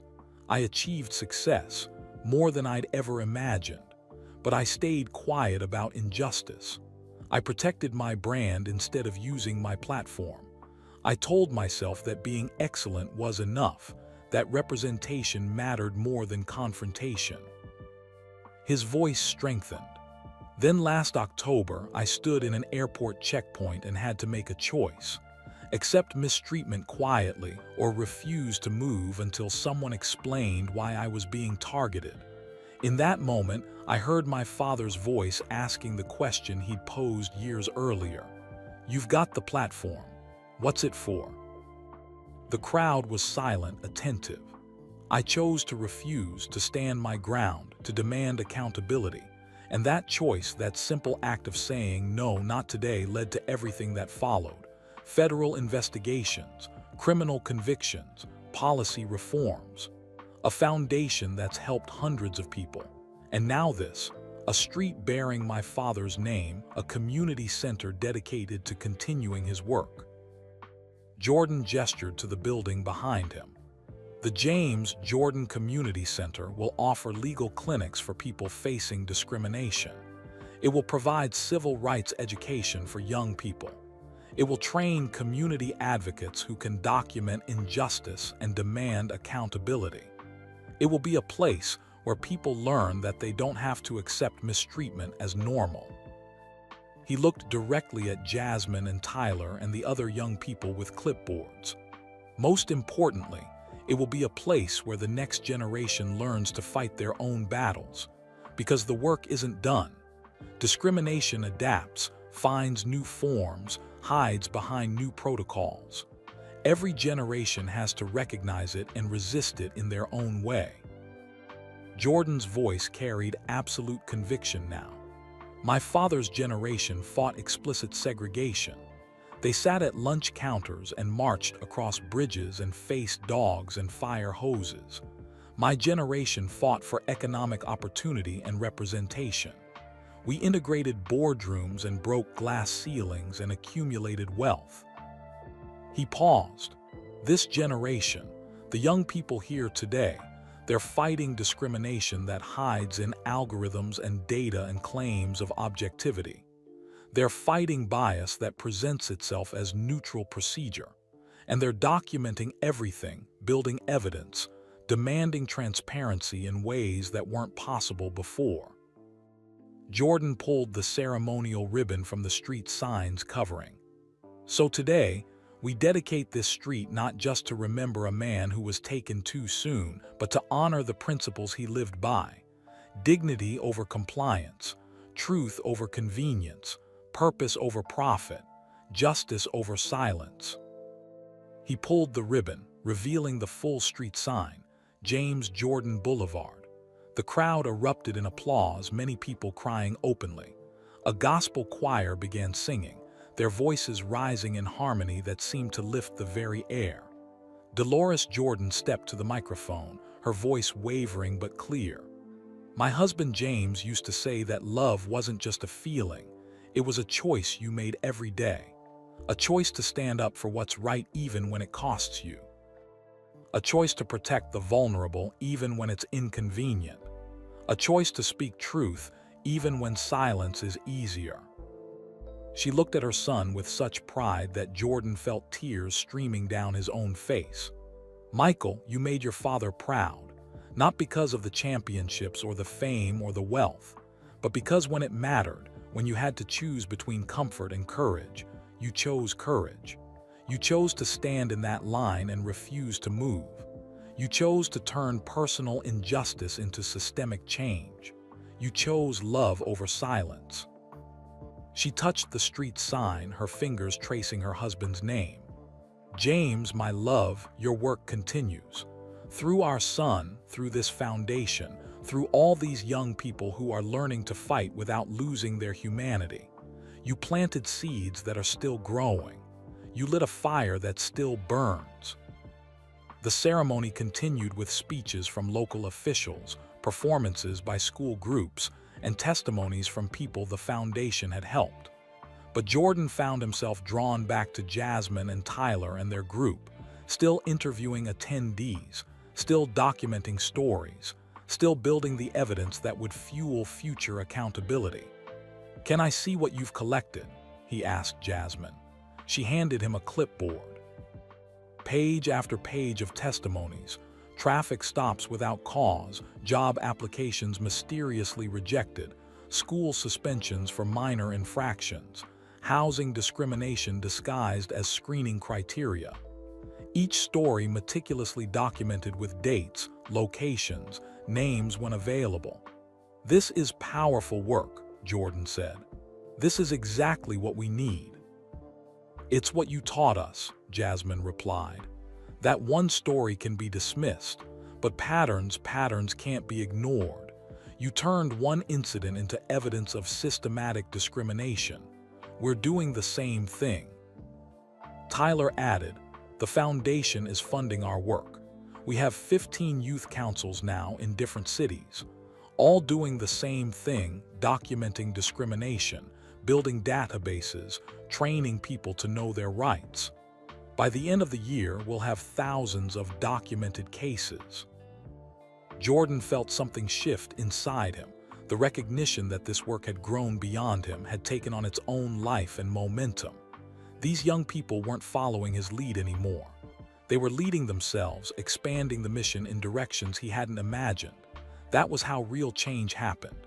Not through one person's heroics, but through collective action that built on itself, generation after generation. "Keep going," he told them. "Document everything, share what you learn. And never forget, your voice matters, your story matters, your refusal to accept injustice matters." As the sun climbed higher over James Jordan Boulevard, as the community gathered to celebrate a man taken too soon and a legacy that continued to grow, Michael Jordan understood something his father had tried to teach him years ago. Success wasn't measured in championships or wealth. It was measured in lives changed, in justice pursued, in the courage to stand in lines, literal or metaphorical, and refuse to move until things changed. His father had lived that truth. Now Michael was living it too. And the next generation was already running with it, carrying the torch forward into battles he couldn't yet imagine but knew they would fight with the same stubborn dignity his father had modeled. The line that had started at an airport checkpoint had become a boulevard, and it stretched forward into a future where maybe, just maybe, the next generation wouldn't have to fight these same battles. But if they did, they'd know how. They'd have the tools, the training, the documentation, and most importantly, the courage. Because courage, like injustice, was something each generation had to choose for themselves. Pinewood Memorial Cemetery, Wilmington, evening, May 3, 2019. The dedication ceremony had ended hours ago, the crowds dispersed, the news crews packed up and gone. Now, as the sun dipped toward the horizon, painting the North Carolina sky in shades of amber and rose, Michael Jordan stood alone at his father's grave. The headstone was simple, elegant. James Raymond Jordan, July 31, 1936. July 23, 1993, beloved husband, father, friend. His legacy lives in love and justice. Jordan had brought the basketball, the one from his final championship with the Bulls in 1998, the one he'd kept in a display case in his home office for 21 years. He set it down at the base of the headstone, his fingers lingering on the worn leather. "Hey, Dad," he said quietly, his voice catching on the words. "I brought you something."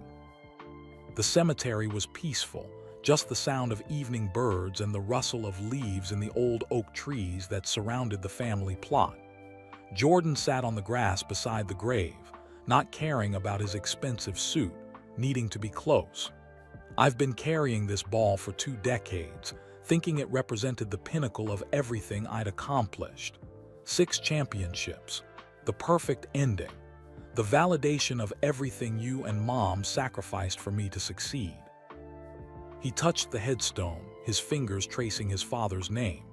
But sitting in that airport 7 months ago, standing in that line while that agent tried to diminish me, I realized something. The championships were about me proving I was the best, but that moment in the checkpoint, that was about honoring what you tried to teach me. That success without purpose is just accumulation. That having a platform means nothing if you don't use it for people who don't have one. Jordan's voice broke. Tears he'd held back all day finally came. "I'm so sorry it took me 25 years to understand. 25 years of staying quiet when I should have been loud. 25 years of protecting my brand when I should have been risking it. 25 years of wondering what you would have wanted me to do when deep down I always knew." He wiped his eyes, looking up at the darkening sky. "You were organizing community meetings about police misconduct when you died, standing up to authority, demanding accountability, using whatever power you had to protect people who had none. And I was so scared for you. I begged you to be careful, to not draw attention, to not make yourself a target." The memory was sharp, painful. And then you were gone, murdered on a highway, taken from us before I could tell you that I understood, that I was wrong to ask you to stay silent, that your courage was exactly what the world needed, even if it cost you everything. Jordan pressed his palm against the headstone as if he could feel his father's presence through the cold granite. "After you died, I ran away. Left basketball, tried to honor you by pursuing your dream of me playing baseball. But that wasn't what you wanted. You didn't want me to abandon my gifts. You wanted me to use them purposefully." He thought about the 3 championships that came after his return: 1996, 1997, 1998. One in grief, one in anger, one to prove something he couldn't quite articulate. "I came back to basketball and won 3 more times. I thought that was my tribute to you, showing that your son could overcome anything, could be the greatest ever. But that was still about me, wasn't it? Still about individual achievement, still about accumulation without purpose." The shadows lengthened across the cemetery. "That morning in October, Dad, I heard your voice so clearly. Standing in that checkpoint, facing that agent's hostility, I heard you asking, 'You've got the platform, what's it for?' And for the first time in 25 years, I had an answer." Jordan's voice strengthened despite the tears. "It's for Keisha Williams, who risked her career to document the truth. It's for Marcus Webb, who found his conscience and spoke up. It's for Deshaun Miller and Jasmine Price and Tyler Washington. All these young people who are learning that they don't have to accept injustice as normal. It's for the 1,247 people who filed complaints after mine, who found courage in collective action. It's for every person who's been stopped, questioned, detained, diminished, and told it was just protocol." He picked up the basketball, held it against his chest. "This ball represents the old me, the one who thought excellence was enough, who believed that being great at basketball was the same as being great at life, who convinced himself that staying silent was somehow noble, that not making waves was somehow strength." Jordan set the ball back down, this time with finality. "I'm leaving it here with you. Not because I'm ashamed of what it represents. Those championships were real, the work was genuine, the achievement was earned. But because that chapter is closed, the platform those championships built, I'm finally using it the way you taught me to." He thought about the past 7 months, The federal investigations, the criminal trials, the policy reforms, the foundation's expansion. Every day brought new stories of people finding courage to speak up, new evidence of patterns that had been hidden, new accountability for those who'd abused their authority. The James Jordan Foundation has helped 347 people in 6 months. 347. That's 347 lives changed because I refused to move from that checkpoint. Because Keisha refused to stay silent. Because Travis documented everything. Because ordinary people decided that this moment mattered. Jordan smiled through his tears. You would have loved Keisha, Dad. She reminds me of you, that same stubborn courage, that refusal to be complicit even when speaking up costs everything. Her father called me last month, crying, saying he'd spent 30 years teaching his daughter to keep her head down, and she'd ignored him in the best possible way. Said watching her testify in federal court was the proudest moment of his life. The first stars were appearing in the darkening sky, and Marcus Webb, the TSA agent who tried to stop his colleague, he spent years watching patterns, telling himself it wasn't his responsibility to intervene. But that morning, he found his voice. Now he's the Foundation's Director of Law Enforcement Relations, working with agencies to implement better training, better oversight, turning his regret into redemption. Jordan stood brushing grass from his pants. The youth councils are my favorite part. 15 cities now, with young people documenting discrimination, building databases, training communities. They're taking the work and expanding it beyond anything I imagined. Jasmine Price, this 17-year-old who interviewed people at today's ceremony, she has the fire you had, Dad. That absolute conviction that injustice can't be tolerated, that silence is complicity. He looked at the headstone one more time. Tomorrow I'm flying to Washington. Congressional hearings on discrimination in federal screening procedures. They want me to testify, to tell my story, to push for legislation. After that, I'm going to Chicago, meeting with police reform advocates about implementing body cameras and accountability measures. Then Los Angeles, speaking at a conference about algorithmic bias in hiring practices. Jordan's voice filled with determination. The work is endless, Dad. Every time we solve one problem, we discover 3 more. Discrimination adapts, finds new forms, hides behind new protocols. But we're adapting too, building coalitions, sharing strategies, documenting everything, making the invisible visible, turning individual incidents into evidence of systematic problems. He picked up a small stone from the pathway and placed it on top of the headstone, a Jewish tradition his father had always appreciated, a sign that someone had visited, that memory endured. You told me once that every generation has to fight their own battles. You were right. Your generation fought explicit segregation. My generation fought for economic opportunity. This generation, the young people with their clipboards and databases, they're fighting bias that hides in algorithms and claims of objectivity. Jordan's voice softened again. But the courage required is the same. The refusal to accept injustice is the same. The willingness to stand up even when it costs you, that's the same across every generation. You taught me that. It just took me 25 years to learn it. He thought about his own children, his nephews, the next generation of Jordans who would carry the legacy forward. I'm teaching them what you taught me, Dad. Not the basketball lessons, though those too, but the life lessons. That dignity matters more than comfort. That truth matters more than convenience. That standing up for what's right matters more than protecting your reputation. The cemetery was almost dark now, just the fading light painting the headstones in shades of gray. Mom says you'd be proud of me, not for the championships or the wealth, but for finally understanding what you tried to teach me, for turning that moment in the checkpoint into something bigger than myself, for using my grief over losing you as fuel to fight the injustices you fought. Jordan's throat tightened with emotion. I miss you every single day. I miss your laugh, your wisdom, your ability to see through my defenses and ask the questions I was afraid to answer. I miss the way you challenge me to be better, not as a basketball player but as a human being. I miss the future we didn't get to share. You meeting your grandchildren, watching them grow, teaching them the lessons you taught me.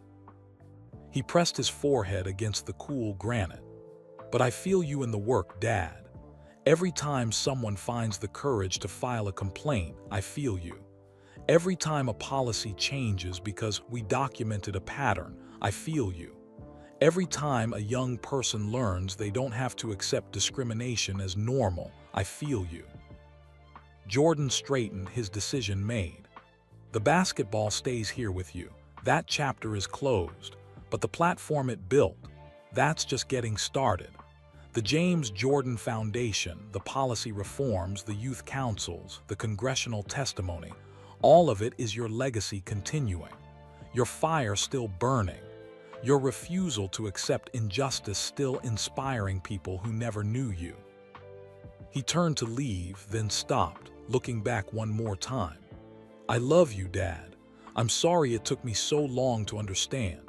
I'm sorry I asked you to be careful when I should have been asking how I could stand beside you. But I'm standing now. I'm fighting now. I'm using every ounce of privilege and platform and power I have to continue the work you started. The cemetery was dark now, lit only by distant streetlights. You taught me that success without purpose is just accumulation. I finally have my purpose, Dad, and I'm going to spend the rest of my life living it. Michael Jordan walked toward his car, leaving the basketball behind, a symbol of past achievement making way for future purpose. The championships would always be part of his story, but they were no longer the story's meaning. That morning in the airport checkpoint had given him something more valuable than any trophy. Clarity about why success mattered, about what platforms were for, about the difference between being great and doing great things. His father had known that difference all along. Now Michael knew it too, and he was finally living accordingly. Behind him, the basketball rested against James Jordan's headstone, bearing silent witness to a son's transformation from athlete to advocate, from champion to changemaker, from someone who'd achieved greatness to someone who was finally using that greatness for purpose. The line that had started at an airport checkpoint had led him here, to this cemetery, this moment of reckoning with his father's memory, this understanding of what legacy truly meant. Not what you accumulated, but what you gave. Not what you achieved, but what you changed. Not who you were, but what you stood for. James Jordan had stood for justice. Now his son stood for it too. And that stand, that refusal to move, that insistence on accountability, that transformation of personal incident into systematic change, would ripple forward through generations yet unborn. The line continued. The work endured. The legacy lived. Hartsfield-Jackson Atlanta International Airport, Terminal T, Checkpoint 2, October 15, 2021. The checkpoint looked different now. Body cameras on every TSA agent's uniform, their small red lights blinking steadily. Digital displays showing real-time screening statistics, passengers processed, average wait times, and a transparency metric tracking secondary screenings by demographic data, updated every hour and available to the public. A plaque mounted on the wall read, "On this site, October 15, 2018, Michael Jordan refused to accept discriminatory treatment, sparking a movement for justice in air travel. Let this checkpoint stand as a reminder. Dignity is not negotiable, and silence is not an option." Keisha Williams walked past the plaque, coffee in hand, heading to her office. She was now Delta's Vice President of Equity and Compliance, a position created specifically after the incident, with authority to investigate discrimination complaints and implement policy changes across the airline's operations. Her phone buzzed. A text from Deshaun Miller, now a junior at Howard University studying civil rights law. Checkpoint 2 looks good. Can't believe it's been 3 years. Changed my life. Keisha smiled and kept walking. At the checkpoint itself, Marcus Webb supervised the morning shift. He wore a different uniform now, not TSA but Foundation Security, overseeing the independent monitoring program that audited screening procedures at 47 airports nationwide. His job was to ensure that what happened 3 years ago never happened again. A young black passenger approached the checkpoint, boarding pass in hand. The TSA agent, a woman named Sandra Kim, checked his documents with professional efficiency, smiled, and waved him through. No additional screening, no suspicious questions, just routine processing identical to the white passenger ahead of him and the Latina passenger behind him. The transparency display updated. Secondary screenings today, 47. Demographic distribution, proportional. Variance from baseline, 0.2%. The numbers that had once hidden patterns now exposed them. Accountability through visibility. In Charlotte, Michael Jordan sat in the Foundation headquarters, reviewing grant applications. The organization had expanded beyond his wildest projections. Offices in 12 cities, youth councils in 43, legal aid provided to over 2,000 people. Congressional testimony had led to the Travelers' Rights Protection Act. Corporate settlements had funded programs he'd only dreamed about. But the work was never finished. Discrimination adapted, found new forms, required constant vigilance. His assistant knocked. "Michael, you have a call from Jasmine Price. She says it's important." Jordan picked up. "Jasmine, what's going on?" "Mr. Jordan, we documented something. A pattern in traffic stops in Memphis. Similar to what we found in Atlanta 3 years ago, but this time it's police, not TSA. We have 6 months of data, over 300 documented stops. The pattern is undeniable." Jordan felt the familiar fire ignite.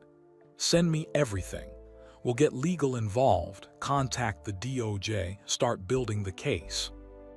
"Already started," Jasmine said, her voice carrying the confidence of someone who'd learned from the best. "Just wanted you to know we're ready to fight this." After she hung up, Jordan sat back in his chair. 3 years since that morning in the checkpoint. 3 years of fighting, documenting, demanding accountability. And the work continued because injustice continued. But so did courage. So did resistance. So did the refusal to accept what had been accepted for too long. Jordan looked at the photograph on his desk, his father, smiling, arm around a teenage Michael. Beneath it, words his father had spoken decades ago. "You've got the platform, what's it for?" Jordan knew the answer now. He'd always know the answer.